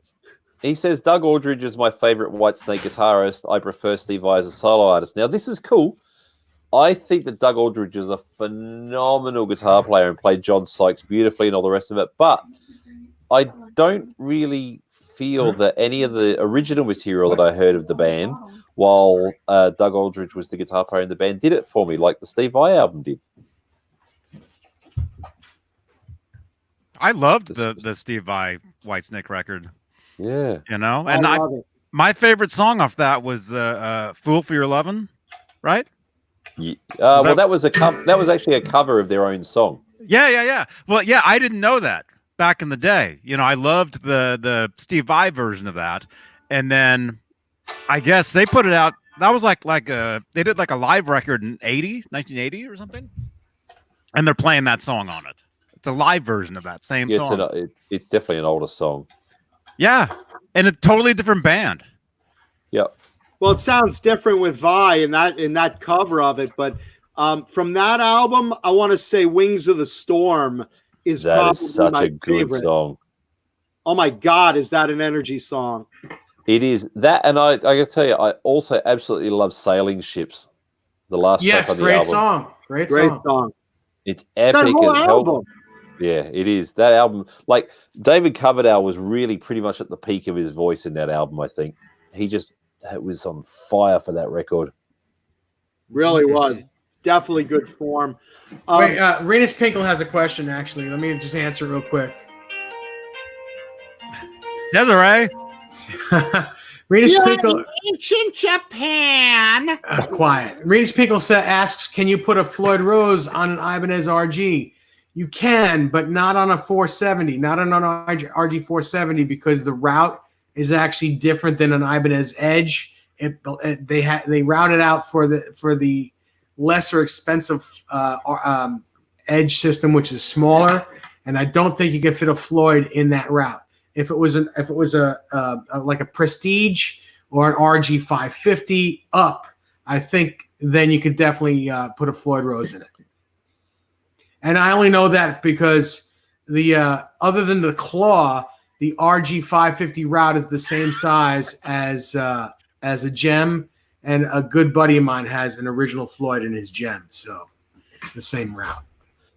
You know who doesn't like the claw is Inspector Gadget. The Claw. Fighting Dr. Claw. I thought it was the Craw. I thought it was the Craw. No, it was the Claw. It was Claw. But what was that? What was that movie where they kept doing the Claw? I think it was a Mike Myers film. I know the one. Yeah, I can't think of it. That was quite. Was funny, that Bachelor Party with Tom Hanks? Really? I thought it was Mike Myers film. Doesn't matter. Anyway, Halloween. Ty Price says, dudes, Sykes is the king of Whitesnake, but the Aldridge songs are a close runner-up, which is fair enough because we're all allowed to have our opinions. But I just prefer the Steve Vai album myself, and there's nothing wrong with you feeling that way. And I found this kind of odd. Was it Brett McCord? Who was it? Somebody was putting no. This is Brett Michaels. Yeah, he was the best singer in Whitesnake. Anyway, Hugh Cardwell, I think it was, asked the question about, here it is, Nuno Betancourt versus Yngwie Malmsteen. What a bizarre decision of two people to pit against one another. Yeah, it depends who you ask. You know, that's like comparing apples to a steak. Exactly. That's terrible. But if you ask Yngwie, he says, "I don't fucking and quite frankly, I would choose Nuno Betancourt because I think he's much more pleasurable for me to watch. Nuno is a fantastic guitar player, and he's a good songwriter too. And he can do the vocal harmonies. He can do some lead vocals as well. He's an all-round amazing talent. Actually, I'll tell you a gig that I went to, which I was very, very, very lucky to be at in 2003. I was living in Osaka at the time. And you guys will really appreciate this. Johnny, I think you'll like this one. It was a show called Guitar Wars, like Star Wars, but Guitar Wars. The drummer in the show was Pat Mesteletto from King Crimson. One of the two bass players was a guy called Mike Zuto. I can't remember who the keyboard player was right now. The other bass player who got up and did some mandolin and some lap steel and some stuff was actually John Paul Jones from Led Zeppelin. But the two main guys, the two guitar players, were actually Nuno and Paul Gilbert. Nice. That was one hell of a look at this. Nobody's paying attention. Johnny's Star reading his Wars. phone. I'm paying attention.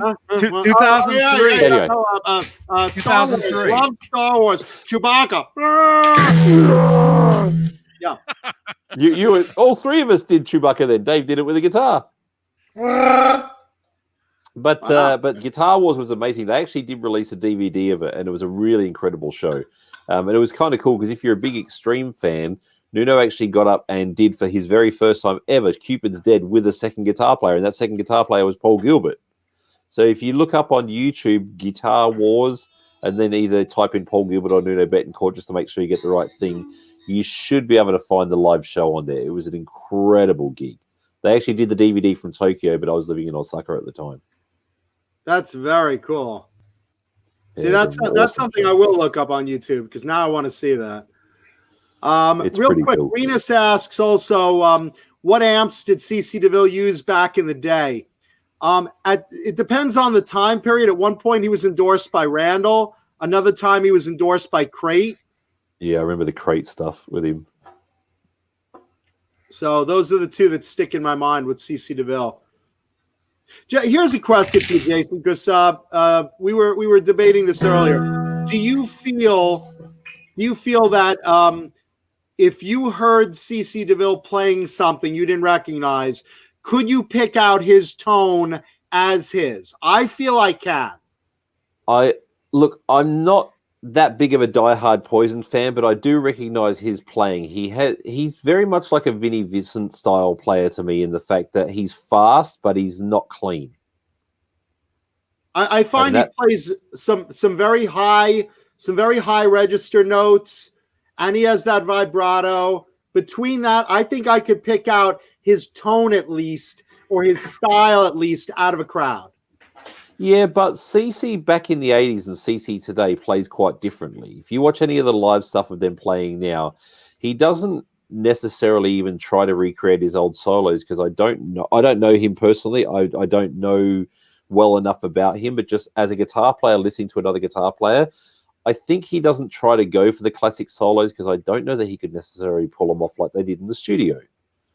You just got to listen to any recent type of video of him doing nothing but a good time, and that's not the signature solo, and it's messy. And I know he's performing and he's running around and having a good time, but so does Neil Schon, and Neil Schon nails stuff.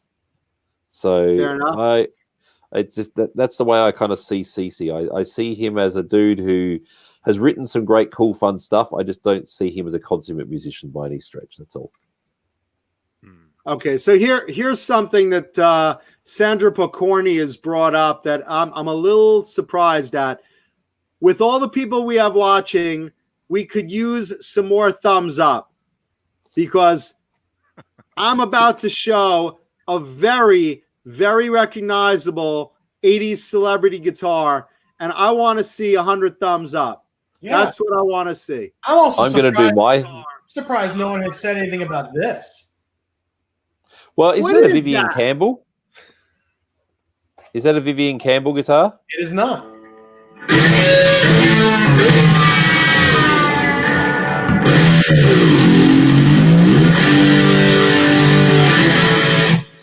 Does that car have Smart Pack? I just saw that. That's funny. You saw that then. Great video. What a great commercial that was. It's funny, huh? No idea what that is. Oh, it was a Super Bowl commercial. We don't get that over here unless we go to bar. Right. That's right. Football to you is a bunch of sissies kicking a soccer ball around. I've been seeing that commercial on the internet on like YouTube videos. Yeah, but I'm in Japan. I get bar with a Les Paul. Yeah, he can. He's got Smart Pack. I get Japanese ads whenever I put on YouTube, so nothing I can do about it. And they're very annoying, to be honest. And Blank Palette too, I will get to your question about Randall in a moment because I actually do have some answers on that for you. James Severin, it's not a Chipson. Sorry. Johnny, how many thumbs up do we have? Well, on my computer, I see 6. Yeah, no. It's the old laptop. It freezes. According to my iPhone, because I'm going to the live show here on my iPhone, it's saying that we have 79 watching and 52 thumbs up and 6 thumbs down. Have you left the thumbs up yet, Jason?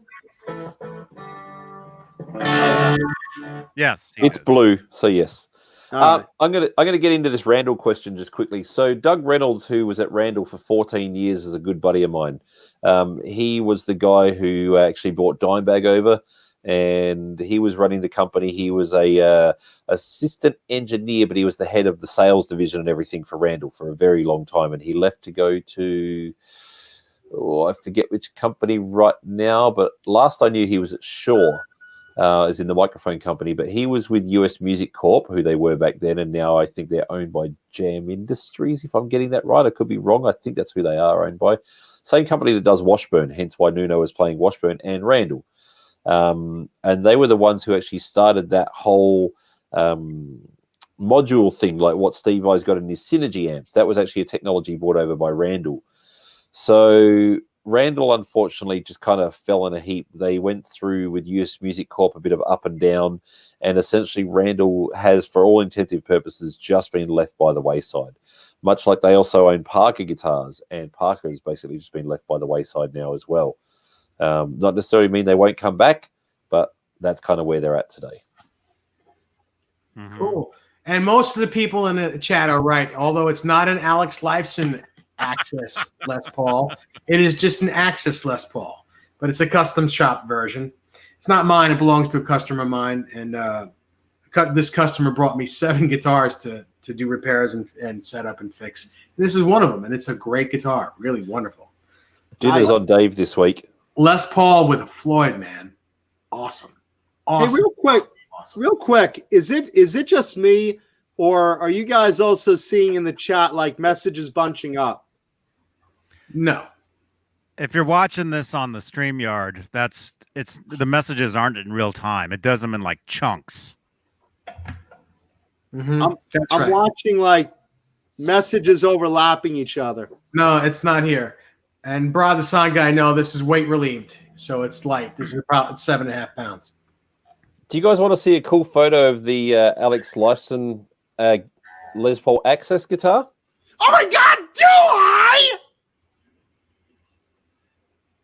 Yep. That's cool. Cool guitar. Wow. Very cool. Yep. But that's me with Alex. I mean, It's come a cool on. picture. Yeah, come on. Yeah. Thank you, Johnny. That was that legendary day that Alex came into the store and did the video with me. That's now, geez, I got to actually check. It's getting close to 600,000 views on YouTube. It's nuts. This was another photo of us. And there's him signing the case. And there's us with some of the staff in the store with his Paul Reed Smith private stock acoustic guitar. That was a pretty amazing day. You know what's really cool about those pictures is he's smiling. He looks like he's really, really happy.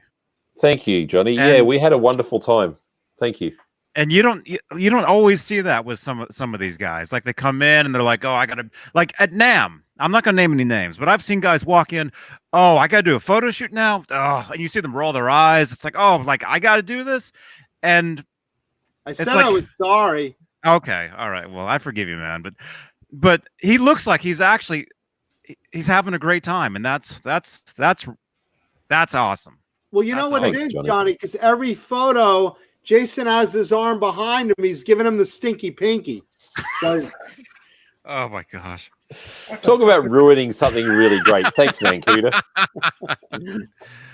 Well, you know, it was his turn to one up you. It happens from time to time. What can I do? Hello to Zach Thong. He says, "Hey, Johnny, David, John, and Jason. Hey, with Zach. horns and a guitar." Hey, Zach. Welcome, man. And how have our thumbs up been doing? Have we been getting more? Uh, I don't know. I can't trust this computer. So I look. Metal Soda says. Man, Jason's tall. I am 6'3", but Mancuda's 6'4". So there you go. Yeah, but he's hung like a bear, and I'm hung like a teddy bear. I'm just gonna leave that one alone. Yeah. No, look, I'm about to bring out a really cool 80s celebrity guitar. So if you're watching right now, take a second. Please go down, hit the like button, smash that fucking like button, because this is a really cool 80s guitar that I have waited a long time to get, and I'm going to share with you guys tonight, but I want to see some likes in exchange. I'm seeing 83 watching and 56 likes and 7 thumbs downs. I mean, 7 thumbs down. What are you people thinking? Are there 7 people watching from Canada? It's probably CC Deville. It's probably CC Deville and all of his sign-in logins to YouTube. What do you mean that fat Nestor doesn't like me? Shut up. Oh, you know that fat bald son of a bitch. He's talking about me, but there he is, sitting his 9-toed ass at home, strumming up songs from Richie Kotzen. Richie, meanwhile, he can't even hold a candle to any of my gold albums right now, and I'm on tour. And fuck you, Nestor, because I'm going on tour right now. I'm getting more pussy than an animal shelter. Yeah, the pussy he's getting is from the animal shelter. Good one. What nice comeback. I like that. Oh my gosh. Anthrax. That was well played. That was well played. I'll give you that one. Oh, Jesus. yeah, Tom. Okay, I'll show that. I'll show that because I don't care anymore. There we go. There we go. All right. Let's just do this listen, guitar. Tom High. It's not me. It's Bang Energy Drink. I owe all of my energy to Bang. Yeah. Why not? Well, I guess you got to get a bang somehow, don't you? Yeah. Let It's me the go get only my bang pistol. I'm I'll getting show right you a now. bang. Like Andy Timmons says, bang, bang. Renus Pinkle says CC found Jesus though. Where did he find him? Hiding behind the curtains? Yeah, in a Twinkie, maybe. Yeah, exactly. Yeah, Jesus came up to him and said, Cecil, I really enjoyed that Something to Believe in song. Cecil. I like that. Cecil. Yeah. I heard Slash Edition for Poison back in the day. Yes, Brian, the sign guy. Mancuda mentioned that earlier. He did. But you know what it is? Here's the thing. There's certain... Slash is an amazing guitarist. He wasn't a good fit for Poison. Just like George Lynch wasn't a good fit for Ozzy. Just like, there's so many great guitarists that applied for certain slots, and thank goodness they didn't get them because they just didn't fit in. I agree with that. I mean, think about all the auditions when Ace Frehley left. Ace Frehley, rather. A lot of people wanted that slot in Kiss. Wow. Are there people that we know of that auditioned for that? There's a whole list. I have it somewhere. There's a whole list of people that went in for auditions for Kiss. I'm trying to think who they were. I think wasn't there one point that like Eddie was thinking about it, if I remember correctly? What? I think there was one point that Eddie was Eddie Van Halen was at odds with Roth. And I think like he broached on it like to Gene at one point, if I remember reading this correctly. Do you actually know how to read? Making a claim like that, I kind of want to dispute that you may not actually know how to read. No, Johnny. I think Gene really wanted Ed in the band, but I don't think he wanted to join. No, Eddie wasn't a fit for that, but I do remember reading somewhere. I'm on a website. It says the same thing. I remember reading somewhere a couple of different views from a few different people that Eddie was discussing leaving Van Halen at that time and looking to join a band, basically hinting at the possibility of taking over when Ace left. I'm looking at a website right now. Actually, Johnny's got something there, but I got one called sleazerocks.com, ROXX. The title of the article is called Guitarists That May or May Not Have Auditioned for Kiss in 1982. Now, it does have a little bit of... Is that a two-part article? I think that's it. Well, here's what it looks like. There's the website. Because I think it goes into a two-part article that really runs down like a bunch of people. Yngwie, of all people. So it says here, as you can read right there, the list of guitarists compiled in the article, Who's Who of Guitarists, consists of Michelangelo Badio, Doug Aldridge, really? Adam Bomb, I don't know who that is. Robin Crosby from Yes. Rat. Oh, I know who Adam Bomb is. Me I know. too. Is he the Bomb?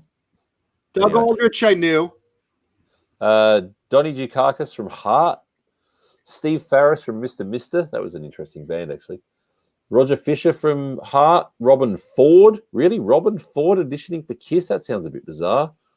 Joey Huntington. I don't know who that is. Bob Kulick. We all know about that one. Yngwie J. Malmsteen. Punky Meadows. Punky Meadows, I remember from Angel. Yeah. Michael Ray from Wendy O. Williams. I don't even know who that is. Ross the Boss from Manowar. Richie Sambora apparently auditioned. Richie, I remember too. Keith Scott's Scott. one of my favorite guitar players. He's an amazing player. He really is. And he can sing harmonies really well too. And you know what? He would have worked in Kiss. He would have worked great. Yeah, but Keith Scott could work with anyone from like. That's why I'm saying that. He's the guy that you put him in any band, and he's gonna work. And it does actually, like, if we go here, anyway, Eddie Van Halen Bingo. is written there. Yes. How much And truth there is to Mark that? Tureen from the Bullet Boys, who is a very underrated guitar player. Still, that's Mhm. yeah. I don't know. That one's weird. I'm just going to do a find through the article and see if Eddie's name's mentioned again anywhere else. No, it's only mentioned in that one spot in the whole article. I remember, and Renus brings it up exactly. Kiss wanted someone that wasn't very well known because Gene and Paul were taking control of the band. They didn't want to be overshadowed, and they didn't want any guitar heroes. They just wanted a melodic player, someone who could write, someone who could do backgrounds, but no superstars. They did not want a guitar hero. They just didn't. Well, Look how that's worked out for him. according to Eddie Van Halen, he's not a guitar hero. He's just a musician. Well, in his eyes, he's very humble. How we doing on those thumbs up? Because I'm holding off. I'm waiting. Let's see. You want to snap one off, do you? I want to see some thumbs up, baby. You want some thumbs up, yeah? Because I got a great guitar tonight. We currently have 82 watching, 60 thumbs up, and 8 thumbs down, which means 82 for 68. That's pretty good ratio. Yeah.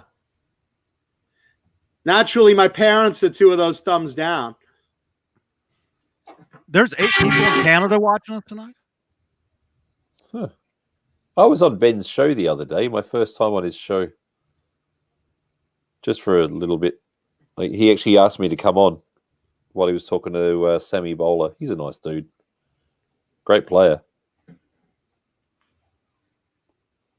Yeah, Sammy Bowler's great. I'm trying to get him on this show. He said he wanted to come on. We're just looking for a moment for him to get on. Hello, Mickey Setomir. I'm not sure who that is, but he just said, hey there, Jason McNamara. Hello, whoever you are. I'm sorry I don't know who you are. People see me on YouTube and I don't know who they are, and I apologize. Hit me up on Facebook if you want me to know you. By all means, I'm pretty friendly kind of a dude. Yeah.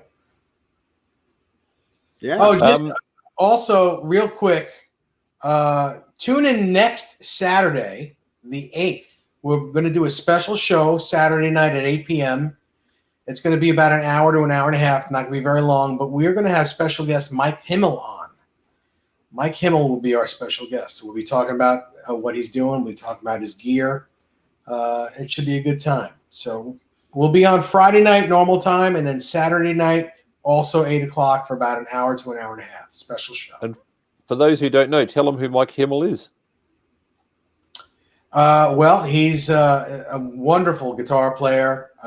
He's played with Mark Slaughter. He's played with Bret Michaels, done records and tours with Bret Michaels. He's a Boston Roland and Dorsey, I believe. Also, I think maybe EVH too. I can't be for sure. I think he plays an EVH amp as well. I'm not sure, but I'll have to check on that. But he's an incredible guitar player, sweetheart of a guy. He's got some great videos out as well. His latest 2 videos are pretty slamming. We're going to probably show some of parts of them. and it's just going to be a great night.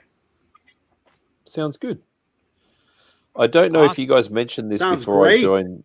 I don't know if you guys mentioned this before I joined on watching the show today, but just in case you didn't, which you probably already did, I have to say massive congratulations to the latest EVH endorsee, Mr. Caleb Rappaport. Very well deserved. About that. Yep. How cool is that? That is. Now, did they send him happy. that guitar? Is that a guitar they sent him? Or is that a picture of him at the NAMM show? That's a picture of him at the NAMM show, and I do actually have the inside information. I don't really want to say it, but watch the video. Caleb and I were live earlier this morning talking about all this. Go back one video or on playback next to Dave will be a card with Caleb and I, and we talked about everything. Did he mention about how it came up about him getting his introduction to the EVH people?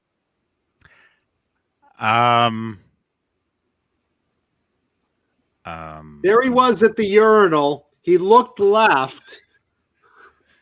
Oh my God. Not quite how it went, to the best of my knowledge. Hey, aren't you in charge of the EVH line? Oh! Let's just say it's really cool that he got his introduction. I'm very happy for him. That's all that matters. Yeah, we're all very happy for Caleb and Nerd Halen. Nerd Halen also talked about on the Van Halen site. So yeah, Van Halen news desk. Yeah, there we go. Caleb and Johnny discussed it today. Don't you people have lives? You know By what? the way, I'm just going to give, as we inch closer to tonight's show and tell guitar, I'm just going to say somebody in the chat guessed correctly about what band it is. So yeah, but even if they guess that correctly, they'll never guess the guitar. Actually, someone's on the right track. Yeah, but no one gets the exact guitar. I got to go in a minute because I got work to do. So can we do this now? Because I want to be a part of this. I want to see what's going on. We actually can. Please. So here's the backstory. This is a guitar that I almost bought years ago when it first came into light and the artist parted with it. And I missed out. I was really bummed about it because out of all his guitars, this was one of my personal favorites. I've seen him perform with it. I've seen him do some of their greatest hits played on this guitar at the peak of their popularity between their two greatest albums. And I was really bummed about losing it. And then lo and behold, recently, the opportunity again came to buy it from the next owner. And I snapped at it. It was not cheap. It was definitely one I had to work out some time on. And I'm so freaking proud to have this guitar in my collection right now. And just FYI, the band is BonJovi. And the time period is between both albums and tours for Slippery When Wet and New Jersey. You've seen it on tour. You've seen it in videos. You've seen it on countless magazine photos and pinup photos. And even with that, I still have to explain some facts about it to you. But, Johnny, ladies and gentlemen, look at that thing. Holy crap.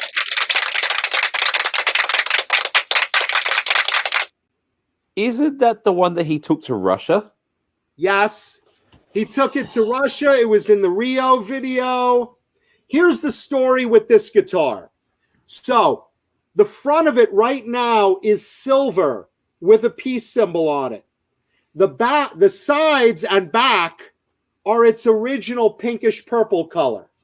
Wow. And the reason for this is because I recently spoke to the guy who painted it, George Felice over at Kramer back in the 80s. When this was made for Richie, the whole thing was this pinkish purple. But BonJovi at the time was touring so much. They played stadiums. endless amounts of shows, endless amounts of tours for years. There is no UV protection in this poly paint. So the stage lights were on it constantly. And it basically changed the color from the original pinkish purple Wow. just in the front to silver. And here's the story. So the graphic was done by Clifford Knapp, who was a well-known Kramer painter. And you can see his signature on there, real tiny. You can see it right there. The typical Richie Sambora stars that he put on all his guitars. These are not stickers. These are inlays. Wow. These things are full mother of pearl and black inlays. And that's on a maple fretboard, yes? It's on probably one of the most comfortable maple fretboards I've ever played on a Kramer. The only other one that's just as comfortable is one of Andy's, Andy Timmons. And it's got the Sambora, the little Sambora truss rod cover made of mother of pearl right here. John, could you show us the fret markers Huh? on the side? Can you show us the fret markers on the top of the fingerboard? Give me 1 second. This also has what Richie liked, the mother of pearl buttons here, and a very rare reverse headstock, not common for Richie. Now, this is interesting because in playing this, if you look at the way the fret markers are, they're all over the place. Correct. You start 1, 3, 5, and then it goes into 6. Then it goes into 8, and then it goes into. They're just all down there. And then with looking at the fret and looking at the line in the peace symbol, it's confusing as fuck if you're like me and you like referring to the actual fret markers. So what they did was they added, you have your top dots, your regular top dots up there, but then they also added a second set of dots. I can see that. See it. It's coming right through. below. We can see it. You see? So there's actually 2 sets of dots along here because obviously it threw Richie off too. So it's a 22 fret guitar, is that right? Yes. Yes, 22 frets. I thought so. 12, 14, 15, 16, 17, 18, 19, 20, 21, 22. Yeah, I thought so. That looks Now, so what's cool with the interesting reverse headstock. There you go. That's Richie playing it right there. Wow. And you've seen this. If you look at photos of all his tour guitars, this is like one of the top 5 guitars he always reached for. You had this, you had the white 3 humbucker, you had the Bad Medicine guitar. There was a Jackson Strat head he reached for a lot. But you'll recognize this very much. You see how pink the top of the face of the guitar was when he first got it? You can still see a little bit of the pink left over inside of the tremolo cavity too. Right. Now, if you look real close at the tremolo cavity and by the knob, you can still see little traces of pink in there and under there. Yep. And then also under, this is interesting. It's a clear pickup ring. I've never seen one of those before. That's real neat. Gold Floyd Rose. Let's see. Also by the star, you can see little bits of the pink still there. Little bits that haven't faded. And then look how right along the border of the face, how distinct it is between the silver and the pink. It totally just, as the stage lights hit it from thousands of shows, look at the transition. It's almost as distinct as the black in the pink. Yeah. There you go. Pink in the stink. I was just about to go there. You beat me to it. Yeah, and you go, like I said, you look at the back. The back looks just like the front in that photo of Richie playing it. And you've seen this so many times. And it's just such a recognizable guitar, such a piece of BonJovi history, right at the biggest peak of their career. He had it during Slippery When Wet tours. He had it during the New Jersey tours. and all the events, the Moscow Music Peace Festival, the Rio, just everywhere, this guitar was one of his main touring guitars. And it's just, to me, it's such a personal guitar because I wanted one of Richie's main guitars, and this is one of my very favorite ones. I got to say, that is cool as hell, dude. Of all the guitars I've seen you bring on the show, that is one of the most insanely amazing pieces I've seen you put on. That's well done. See, now there you go. There's an image of his main touring guitars. Now, in that photo, from that photo session, it looks purplish, and it's really kind of pinkish. But I guess whatever filter they used or whatever flash they used kind of reflected on it so it looks purple. It's really like a pinkish purple. It's not as dark as that, but that's the guitar right there. To the left of it is the Bad Medicine guitar. To the left of that is the Tattoo guitar, which is in the Hard Rock Cafe right now. And to the left of that is the Slippery When Wet unused album cover guitar. And to the left of that is his main white Sambora 3 humbucker. But you'll see it's right there in the top 5 guitars he used during those tours. Looking purple, but actually pinkish. And you'll notice it's the only reverse headstock among his main guitars. So he requested that. Yeah, that would have been easy enough for him to get that neck because they did that on the Kramer Knight Swan guitars too. Yeah. And but again, still, that's amazing. Inlays are just amazing in person. They're big and fat, but again, they do throw me off because I look at them and with the line in the middle, it mixes me up totally that it looks like another fret. So I'm just like playing it this morning. I'm just like, I got to get used to looking at the top dot, which is not something I normally do.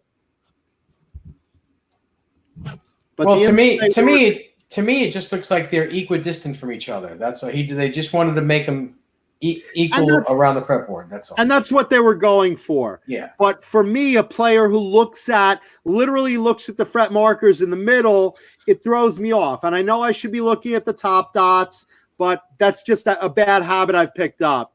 Also, the neck was done by his tech, Lumpy, who basically worked at Kramer, passed away a couple of years ago, but he worked on all Richie's guitars. Mm-hmm. And someone else who worked on Richie's guitars was Chauffeur, I believe. I don't know if his name was Mark or Rod, but you recognize the name as someone who also did a lot of tweaking to Steve Brown's guitar from Trickster. Also has a decal like that, showing that he did some luthier work on that to tweak it as well, maybe make the neck a little smoother, whatever he did for Richie. But he worked on a lot of Richie's guitars as well. So very well known on that. I don't know if it's either Mark or Rod Chauffeur. I forget his name. But look how pretty that back color is. That purplish pink. Very cool. And for those of you Kramer fans keeping track of serials, this is an F-Series guitar. It's an 87. Serials. Huh? 87. Which is, again, right as Slippery was and right as New Jersey was. And there you go. So that, folks, is today's show and tell guitar. Richie Sambora of BonJovi's Peace Symbol guitar. And I have wanted this for years. And nice guitar. Another episode of the show that we did, I guess, early last year sometime, where I had one of John Bon Jovi's Kramers as well, the Jersey Girls one. So this is in my collection right with it. Better neck on this one. I just love the feel of this neck. This one plays great. And, really happy to have this. Really happy to share it with you guys. So please leave a thumbs up and subscribe, because we do this every week. I don't want to be overstepping my bounds here, but I just have a little bit of a request with that guitar. Could you please bequeath that to me in your will? Yeah, baby. I'm not saying there's a hitman around the corner once you sign the documents, but you know, Yeah, listen, cool. man. With my health, believe me, I'm going to go before all you guys. One So can you got to only lay hope. your claims I don't- now, kids. I don't want to hear that. I'd rather you stick around. You're too much fun of a dude to go That's very anywhere. fun. Very funny that you said that, and I said one can only hope. That says nothing about our characters whatsoever now, does it? I'm a No, cat. but dude, that's great. Look, I mean, you know, I'll swap you that for this Japanese guy's business card. I just, you know, I don't know. I'm just reaching for the first thing I could grab. Yeah, That guitar I is really, sick. I really went out of my way to get this one. I have a lot of celebrity guitars, but this is one. Having a main guitar of Richie Sambora's from BonJovi's peak From period that era, yeah. was like a real big goal of mine. And out of the ones that he had, this was one of the ones I wanted the most. So, and there's a photo I have of Richie in his garage with it from the first time he sold it years back. Let me bring that up. I love AI gaming. If you both die simultaneously, can you bequeath it to me? Nice.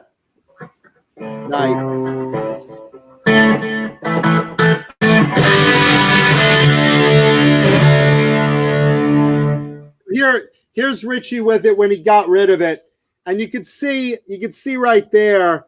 You know, he's in his garage right there with the guitar. You could see even there that it's just faded to silver on the top with that purple kind of that purple pink look of the rest of it. Unfortunately, the color's blowing out a bit on the camera for us. Can Yeah, you get that to take up the entire frame of the camera? Get it as close as possible and bring it back slowly. Slowly. It's Nope, not going to work. It just looks like a white guitar. All right, well, there's But- Richie holding the fucking thing. It's Richie fucking Sambora. He got rid of it. It's mine.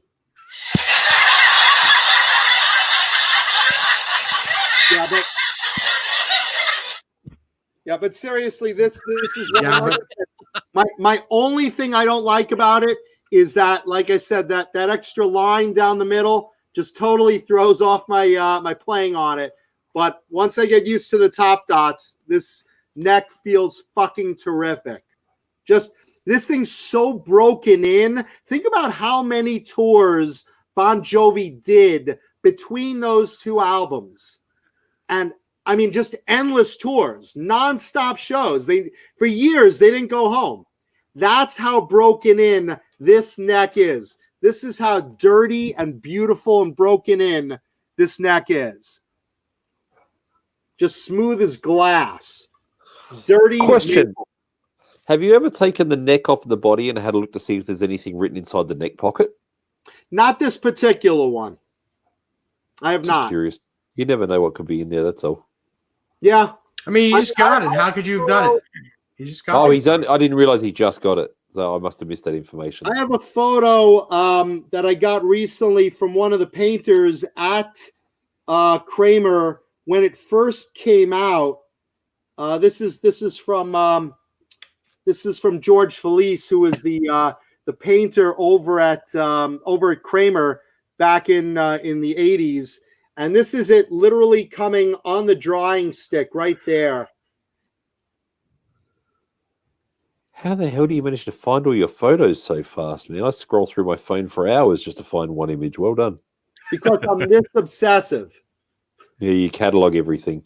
Yeah. So hard to see. I'm sorry. I apologize because my screen and camera suck.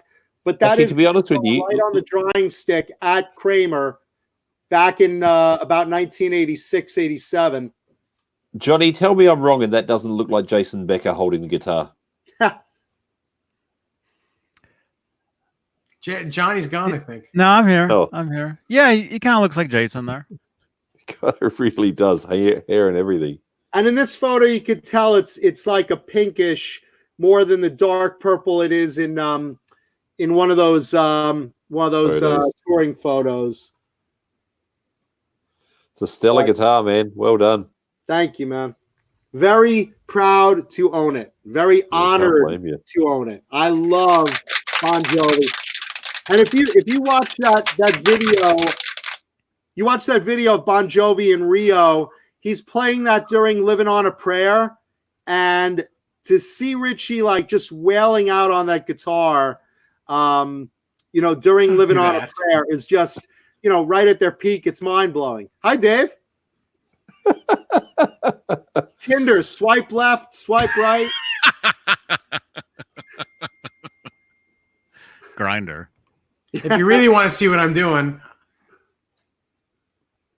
go turn. What? Go Do look. we want to see that? I'm just playing That soccer. man's ass. Just playing soccer. Wow. But That's a great advertisement for the show, Dave. Like even the people on the show are so bored they're off playing games on their phones. Oh my I mean, imagine how the viewers feel.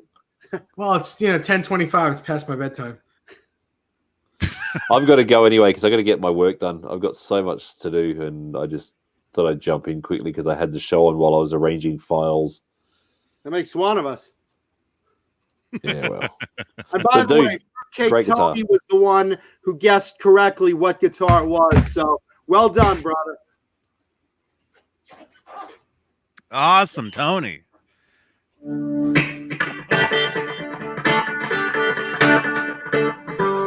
job.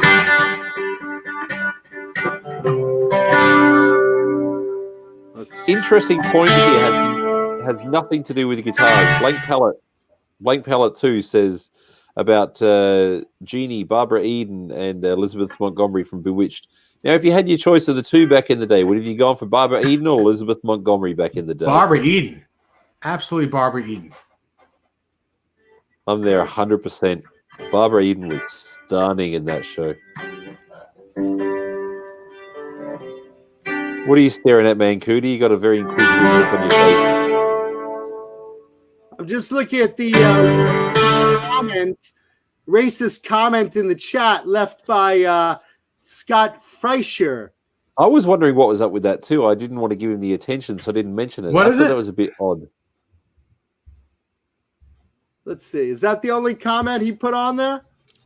The guy in the pink hat is. Like, who cares? Yeah. What's By the way, the Scott, fucking so point? am I. So am I. Yeah, we'll pick you up after the KKK meeting, Scott. Yeah. Yeah, I don't believe for a second that deserves Anything any more place than my scrotum. There you go. and your schmeckle. And your schmeckle, isn't that what they say? My schmeckle. It's all good. Speaking of Jewish folks, I just watched Adam Sandler's new movie, and I just finished it this morning while I was hanging up washing. Has anybody seen that Uncut Gems on Netflix? I didn't know heard Adam it's made. Sandler was uncut. Hey! Oh, Has anybody seen the film? I haven't yet, but I want to. I've heard it's amazing. It's very, very heavy to watch. And even as the journey is going, it felt very heavy to watch. I rarely have a film that makes me feel kind of uncomfortable while watching it. And it was good, but it was very confronting. And yeah, Tom's Harhai rather. Has seen it. It's pretty full on.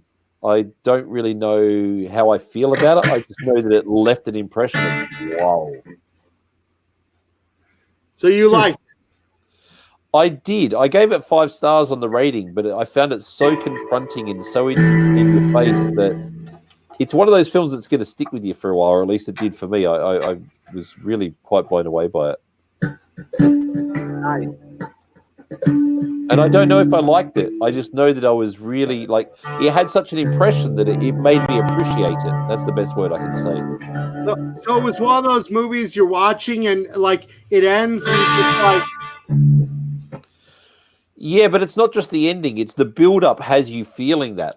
I found it to be very emotionally hard to watch, to see the journey he was going through. I found it almost hard to breathe, if that makes sense. Now, Dave being a New Yorker, that might feel a little bit more common to him because I know that people have a very high tension on the streets. That's what I've heard of New York. born and bred New York. Hello. There you go. So for you guys, it might feel a little bit more natural, but for me, being where I'm from and especially where I live now, that amount of tension in conversation and that amount of desperation and all the rest of it he's going through was really quite, it was kind of hard to watch. And so I kind of enjoyed it for that reason. It put me in a different place to normal. That's why I think I enjoyed it. And Tom says, there you go, it was emotionally draining. And I agree, 100%. That's what I thought of it. You know, I'll tell you something, and I've said this about Eddie Murphy too. And I'm not trying to drift off of music, but here's a fact: comics, comedians, we do not get a lot of accolades the way that like serious drama-only actors do. You will not see Adam Sandler get recognized for an Oscar or Eddie Murphy get recognized for an Oscar. A lot of times, because the Academy is full of just white men who just don't take that type of acting very seriously. And that's so unfair and ridiculous. It makes no sense. But you know what? As they die off, you'll see more comedic actors that do both things getting award accolades, as they deserve. Well, how about Robin Williams? Got you stumped right there, don't I? No, and you're right. And I think that when he started getting recognized for it, Tom Hanks was the same thing.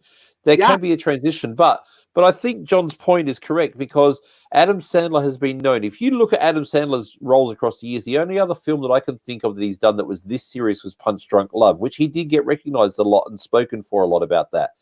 I just watched yesterday, and that's kind of what made me watch Uncut Gems. Like when I'm doing household chores or I'm arranging files, I'll play other videos in the background, just, because I like taking in a lot of stuff. And I watched a Hollywood Reporter roundtable, which had Robert De Niro and Adam Driver, Shia LaBeouf, Jamie Foxx, I forget who Tom Hanks and Adam Sandler all sitting around the table talking about the dramatic roles in the films that they were in. I think possibly it was inspired by nominations from the Golden Globes or something. Because I'm looking up right now, actors in a lead role for Oscar 2020, and he's not down. Adam Sandler's not down for that. But it was impressive seeing De Niro and Sandler sitting next to each other and discussing things about films. And they all gave Adam Sandler a lot of respect in that room for how far he went out of his usual comfort zone for doing that film. And that's what made me watch it. And I really felt for the guy watching the film. He did a phenomenal job in that movie. If you watch Eddie Murphy, and I brought this up on my Facebook page, if you watch Eddie Murphy in Dolomite Is My Name, that was awesome. Fan-fucking-tastic. Yep, I agree. That was amazing. Very deserving of some accolades. Howface also says Jim Carrey. That's another one. Jim Carrey went from comedy to doing some great dramatic pieces. And Dave's right. Robin Williams did some amazing dramatic pieces. Yeah, look at Good Morning Vietnam. And that was still funny. Dramatic, but super funny. See, here's the thing, okay? Comedy is not something you can learn. It's something you have. You're either naturally funny and you look at the world in a twisted way that, oh my God, I can twist something into something funny in my crazy head. It's not the same as learning lines and doing your normal emotions and stuff.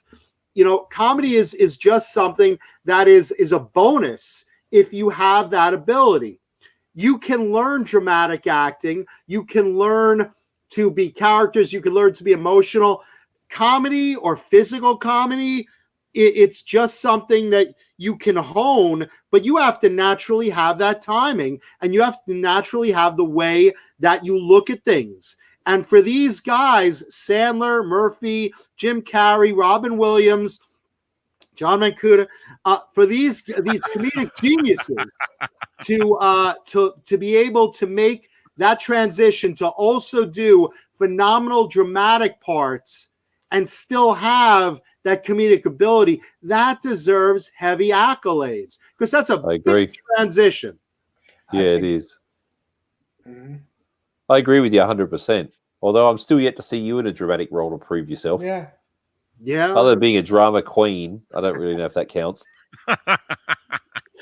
I've been bad guys. That's the funny thing is Instead of accolades with you, I just think you should get ack. ack. Like Mars Attacks. Ack. Oh God, that film, that was insane. Yeah, wait till there you was see also- my Super Bowl commercial next year.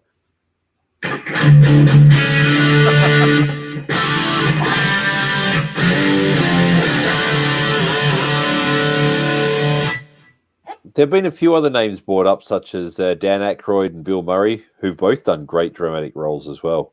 Bill Murray. Look at Bill Murray in what was the one with the language barrier? Lost in Translation, set right Lost here in Translation. Tokyo. Genius. It really was. He did a great job in that. And Dan Aykroyd's done some really good dramatic roles too. See, I really enjoy Jamie Foxx. I think Jamie Foxx is a full package kind of a dude. He can sing like a motherfucker. Very much so. He's very funny. Any Given Sunday, which was his first major dramatic role, was fantastic. He was great in that. He's been great in a lot of stuff. His job as Ray was just mind-blowing. He got the Oscar for it, and he deserved it. Yeah. I don't understand why he got accepted though as a great actor for that transition, but other guys did not. There's so many instances in Oscars where people have been robbed. You know, I remember Danny Elfman, one of my favorite composers ever, who did Nightmare Before Christmas and is from Oingo Boingo, the band. He was nominated for, I'm forgetting which movie it was, but the girl who did the score for Shakespeare in Love won that particular year. And Danny missed out. And I remember it was an important film. It might have been Good Will Hunting. I can't recall right now. But he was nominated and he should have won. But you can never explain it. It's just politics. It could be the time. It could be somebody campaigns harder. I mean, we all know that a majority of the Oscar decisions are made by campaigning. By the way, someone brought it up in the chat. I didn't catch who it was. But yes, that guitar was used also in the Moscow Music Peace Festival. Very cool. Oh, wow. On it. Yeah. That was the first thing I huge. said about it when I saw it. I said that was the Moscow guitar. Yeah. Riley Morgan, no, I didn't talk about the patches on the Yamaha amp. I'll have to do that on another show because we're probably going to be splitting soon. Huh? No, we're going all night, man. Well, you are. I'm not. This is our attempt to break our 9-hour record. I got work to do. I should Yeah. have gone already. You guys can was go meant- fuck yourselves. I'm not doing it. How Renus face I agree. Renus- Michael Renus Keaton. Renus asked when Richie Sambora sold the guitar. Probably about like 2002, I believe, is when he first sold it. Yeah, back when he didn't have a gig. Yeah, keep in mind, Richie nowadays, and I guess he's always been very into it, is really a blues player. He loves vintage Fender Strats, vintage Fender Tellys. I mean, that's, again, in the 80s and the 90s, yeah, he played Kramer and whatnot, but he also played Fender into the 90s, and he's always liked vintage Fenders as his main thing. That's his thing. He loves vintage. He also has a few 59 Les Pauls. It's good to Because he be can Richie. afford them. I think Hey, he also has a Carina 58 Flying V. Wow. Wow. Hey think Johnny, he you might want to monitor the chat, mate, and do a little bit of extraction. There's some guy in here who's written the word balls sack. We can't deal with that sort of language in here. His handle name is 7/8. You might want to kick him off the chat, man. 7 just trying to over cause 8. trouble. Who the fuck is that? Oh man, troublemaker. And yeah, Renus, I believe Richie did have a signature Fender, if I remember. He did, the Richie Sambora model. He's had quite a few of them. Yeah.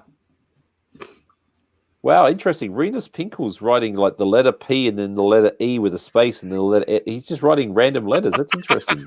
But this 7/8 guy just went too far.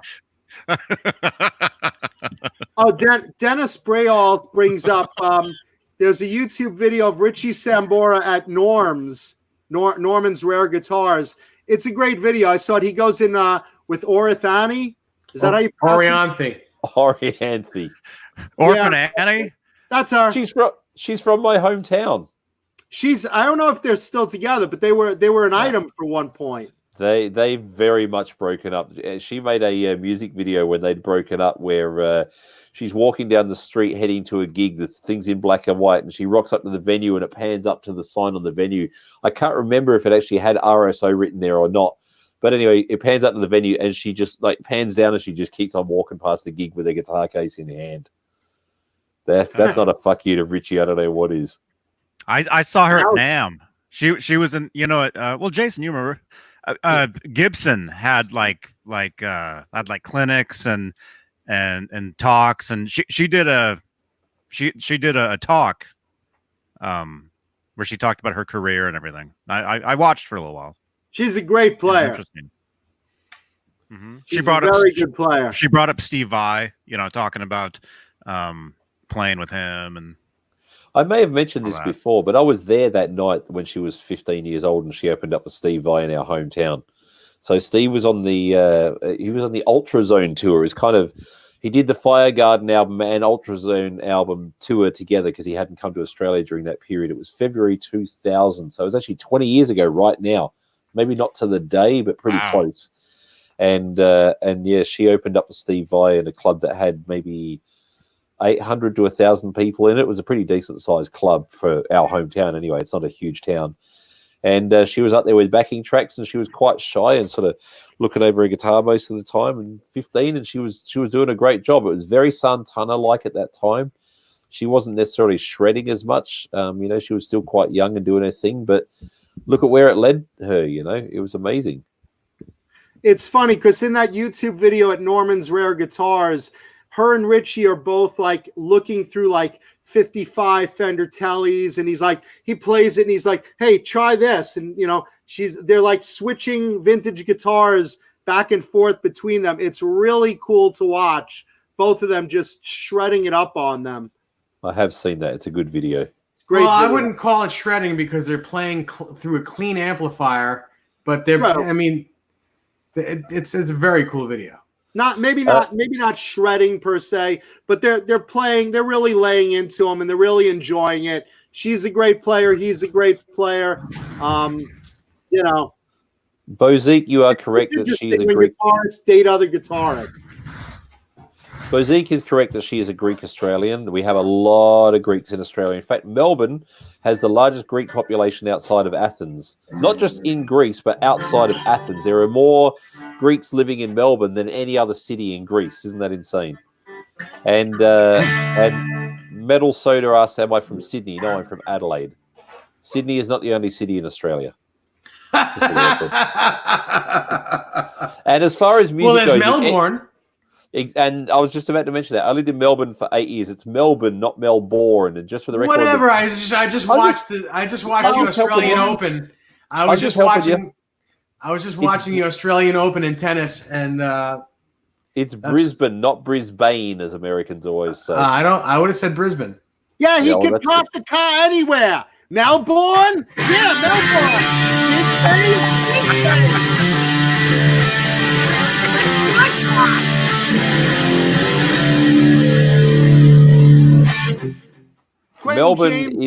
Quentin James says they're both average players. Here's the thing. Going back to our initial debate about CC Deville, you look at Richie Sambora, there's another example of someone who co-wrote a lot of memorable songs of the 80s that you can literally play right now, and 100 people will join in humming or singing.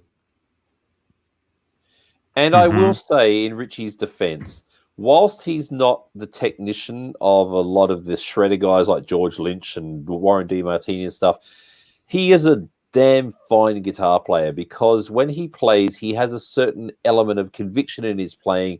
He has authority in his playing, and he really does dig deep. And that's what I think is great about Richie. He's not so technically flashy, but he has some really cool, intricate little parts within his playing, and he plays to his strengths. And I think that's what makes him a great guitar player. He's not a guitar player that I would go to. Yeah, but Gary Moore was a blues-driven player, and to me, Gary Moore is God, full stop, as far as guitar players go. On another note, how could a guy with a name Plexiface say that I'm playing too loud. Say that this is too loud. For God's sakes, your name is Plexiface. Yeah, but what he's saying is right, because every time you play, I can't hear what John's saying. Every time that's the point, though. Yeah, it's cutting out the mic overruns. Oh, sorry, you were trying to be a sarcastic. I'll get right up to the mic, Dave. Hold on. I'm just kidding with you. I thought it was 10. It's almost 11 o'clock where you are. It is. It's time to go. Is it working? It's 10 p.m. Do you know where your kids are? It's 10 p.m. Do you know what time it is? I've asked this many times over, and we've discussed this in prior shows. If you could be a member of any band during the 80s popularity, which would it be? And if you guys remember, I said I would want to be a member of BonJovi during that time because I don't think... Of course you would. They got more pussy than anybody. Huh? I said, of course you would. They got more pussy and cocaine than anybody. I beg to differ. I think Motley Crue scoring more than BonJovi in the 80s. I to be honest with you, I think the only reason that Motley Crue would win that argument, Dave, is because Motley Crue were public about it. I think BonJovi kept it under wraps a lot better than anybody else. They try to keep a squeaky clean image. But two members of Motley Crue almost died because of it. One actually did die. The other one almost came back. Yeah, but that's the drug. That's the drug issue. If you went to a Bon Jovi concert in the 80s and you could be the ugliest motherfucker in the world, if you somehow couldn't get laid there, you might as well just jump off a fucking ravine. I'm gonna jump off of a ravine right now. Actually, there you go. Bozique brings up an interesting point before you run away, Dave. He says, Aerosmith, because I can play a lot of that stuff. Now, Aerosmith is an interesting band. I think Aerosmith is a perfect example of it is greater thanks to the sum of the parts than what anyone is individually. I think, personally, if you take Steven Tyler out of the equation and you look at the other four members of the band, in your personal opinion, who do you think is the most technically proficient musician in that band? Brad Whitford. Interesting. I'd go for Todd Hamilton. Tom Hamilton. I think their bass player just, what an amazingly cool bassist that dude is. Yes, he's a cool bass player, but I was just thinking guitar player wise. Maybe that's just my stupidity. But I think Brad Whitford is definitely the better of the two guitar players, although Joe Perry gets all the accolades. Definitely I have to agree. I think Brad is a better player, and I think Whitford is. I think Joe is more in your face, high profile to the band. Yeah, I mean, like Steven Tyler and Joe Perry have that whole Lennon and McCartney or Page and Plant kind of a vibe going on. I think that's what kind of helped to sell the band.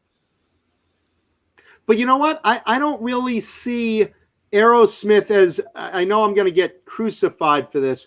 If you take Steven Tyler out of the equation as just an incredible frontman, I don't see Aerosmith as a really special, amazing band. I see them as a really solid band, but I don't see them as like stick out. Oh my God, they're amazing. If you had a different frontman than Steven Tyler, I don't think you'd notice as much the way you do about Aerosmith. I really don't. Well, and on the flip side, when Joe Perry was out of the band, and who was the other guitar player that came in? What was his name? I forget his name, but I know who you're talking about. And someone in the chat mentioned his name earlier, and I can't remember. But it'll come up in a second. That's exactly what my point was. I think Aerosmith are great because the sum of the parts as one together is just outstanding. I mean, I saw them in, I think, 90 or 91 on the Pump Tour, and it was one of the best shows I've ever seen. I saw the Pump Tour. It was good. Yeah, we had an outdoor show. It was actually the same venue I saw Bon Jovi on the New Jersey tour. It was an outdoor show at a tennis ground, whatever you want to call it. Thank you. And it was insane. You know, stands on the sides and at the back, and then the band was set up over one end. And man, Aerosmith just, damn, they bring it. But my personal favorite Aerosmith album is not always everybody's favorite, but for me, it's definitely Eat the Rich. I love that record. Okay, I'm gonna go with Toys in the Attic. Yeah, I thought so. Just because I know you like the old school. Nothing bad about that. Johnny, listen, Dave, I any love throw in? Pump. I thought Pump was amazing. A lot of Pump was hits, great. music, but Toys in the Attic, just that, even the title track is just incredible. Such a good album. Mm-hmm. The only one I ever had was the one from '87. Permanent Vacation. Vacation. Yeah, that was the only one I ever had. Good Snap. album. Mm. Dave? Yes. Do you have a favorite Aerosmith album? Pump. Good choice. Good choice. For That would be me, my second favorite. For me, Eat the Rich just pips it because it was the next album after Pump, and it's very hard to have, like Slippery When Wet. New Jersey was a great album too. It's very hard to equal or better when you have such a momentous record in your career. A lot of bands can't do that. And the reason why I picked Pump is because I really didn't know much about rock and roll in my young age, like 70s rock and roll. So I didn't appreciate 70s Aerosmith. I didn't appreciate them until after I heard Pump. Rico B just asked, what was the album that I said? I said Eat the Rich. With the album with the cow on the cover. Love that record. Damn. It's a great record. It's great songwriting, great arrangements. It flows. The track order just flows really well. I really love that record. Yeah. Hey guys, I'm sorry, but I gotta go. It's 10 minutes to 11. I have to get. We just got a request. Can you say Pump one more time for us, Dave? Pump. Pump. Pump. Jay said that he loves the way that you say pump. That's all. I know. Jay wants you to pump him. Pump. I like when you pump me. You pump me. A pump on my finger. Nesdo, can you just finish this lyric from a Christmas song? Come, they told me. What was it? Pa-ra-pa-pum-pum.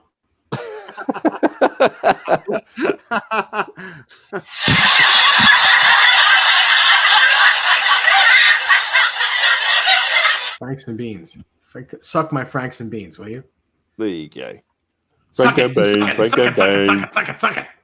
going to go and do my work. Dave's going to go anyway, so I'm going to say bye-bye too. Yeah. I know. Everyone leaves once I leave. I got you. I like to sit upon my thumb, right up my bum.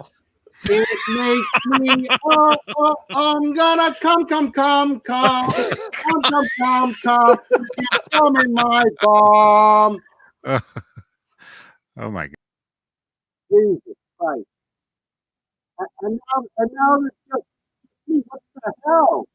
Let everyone go. Oh, man. What kind of show is this anyway? What happened to your microphone? Mine? Oh, there it is. It got really weird for a second. My microphone? Yeah, it's fine. It's fine though. Jay says, am I gaining weight?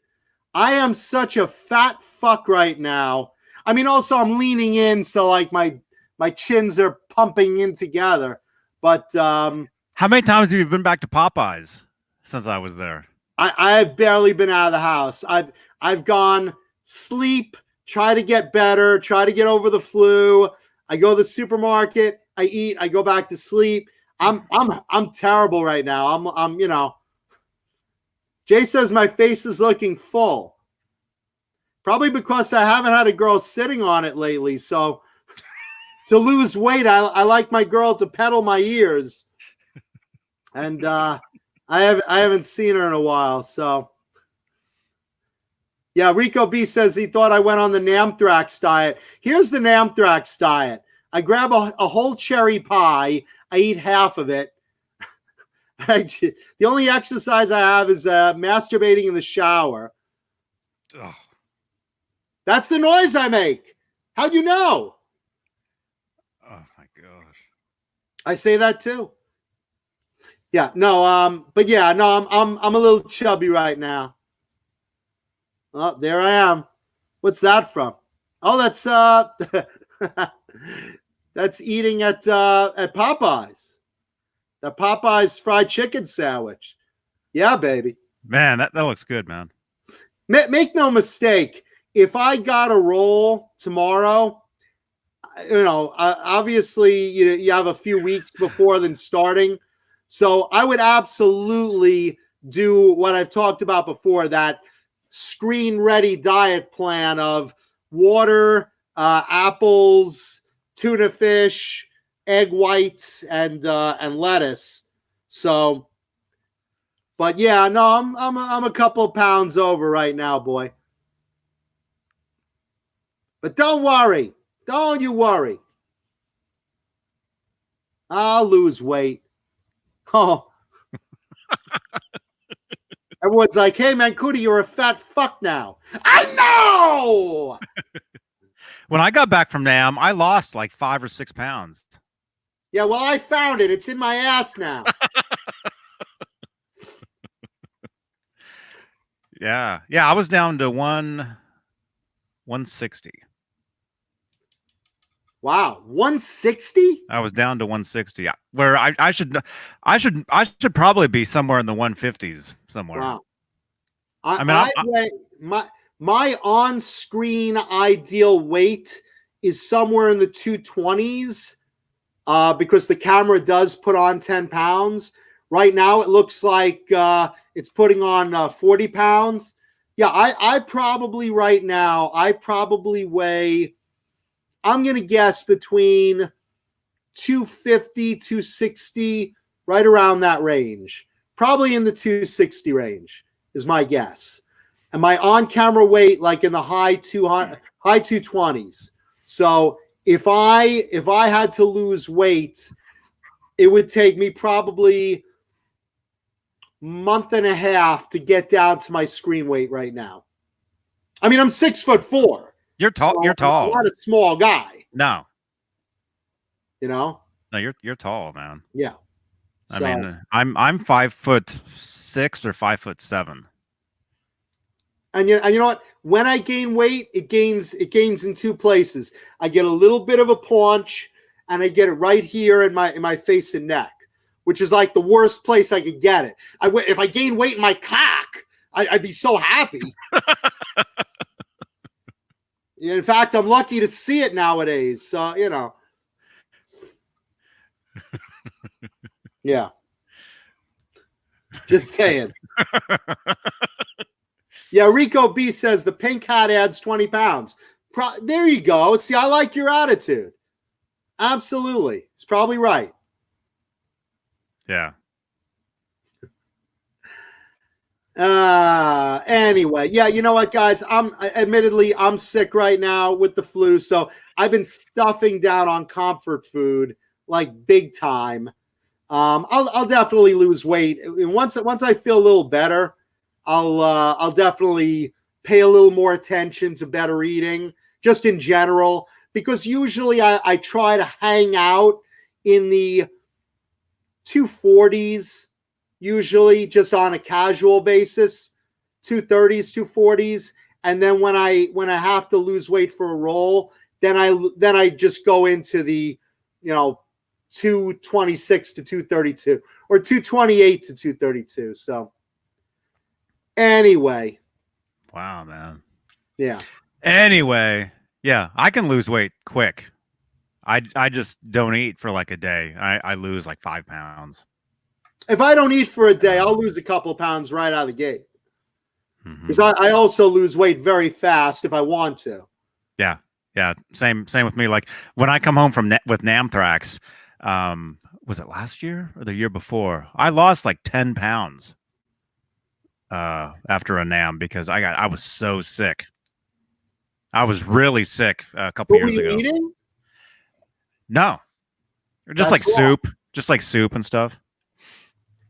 See, when I'm sick, I pound down food.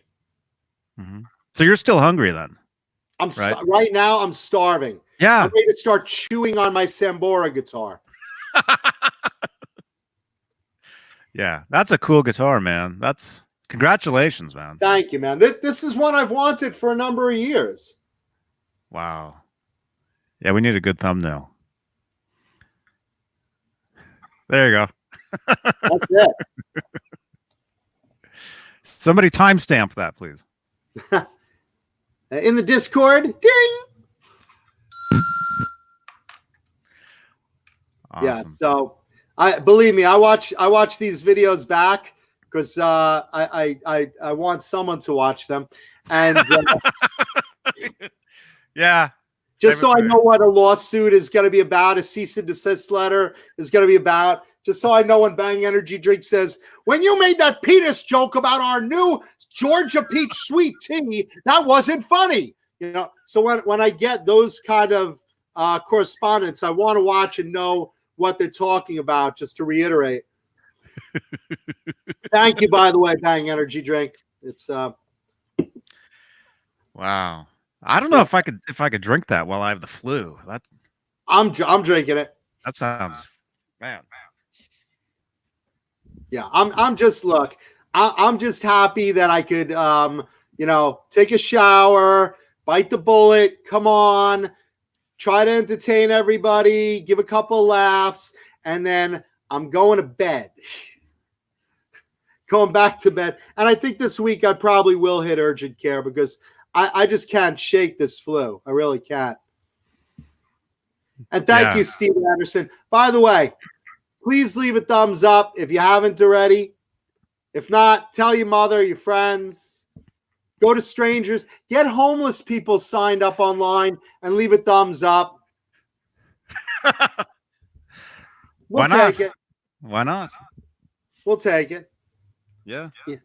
And thank you, AI Gaming. I appreciate that because, when there's no penis humor in my absence, got to fill in that gap, so to speak. Wow. All right. Are we good? Subscribe, leave a thumbs up. And again, we love our audience. Thank you, everybody. And I know tonight was the State of the Union address, so we thank you for choosing us over your country. Thank you. Yeah, speaking about all that, what happened? Have they started counting all that stuff yet? I don't know. We don't do politics on this. Here's the politic. I voted for CC Deville, and Dave voted for Richie Kotzen. Yeah. There you go. There you go. All right, you guys. We'll see you guys Friday, and it looks like 2 shows Saturday. Yeah. Don't forget Saturday, special show Dave's got going on at 8:00. Mm-hmm. And thank you, everybody. We really love and appreciate our audience. Yes. We love all of you. Thank you. See you guys later. Rock on. How do you do this stuff? Ned's like chewing up my my Scrotum? cable. Oh. All my stuff. Your stuff. My he's breaking my headphone cable. He's like chewing on it. He's gonna break this. Zap. See you guys. Night. Yeah, stay on the channel here, but if you go anywhere else, say Johnny Bean Raid in the chat. There you go. Johnny Bean Raid in the chat. And send me screenshots. We'll put them in the Discord. And leave comments. Leave comments below. All right, we love you all. Love you. Love you, John. Love you, Johnny. Good night, John Boy. Good night, Jim Bob. Good night, Dave Nestor.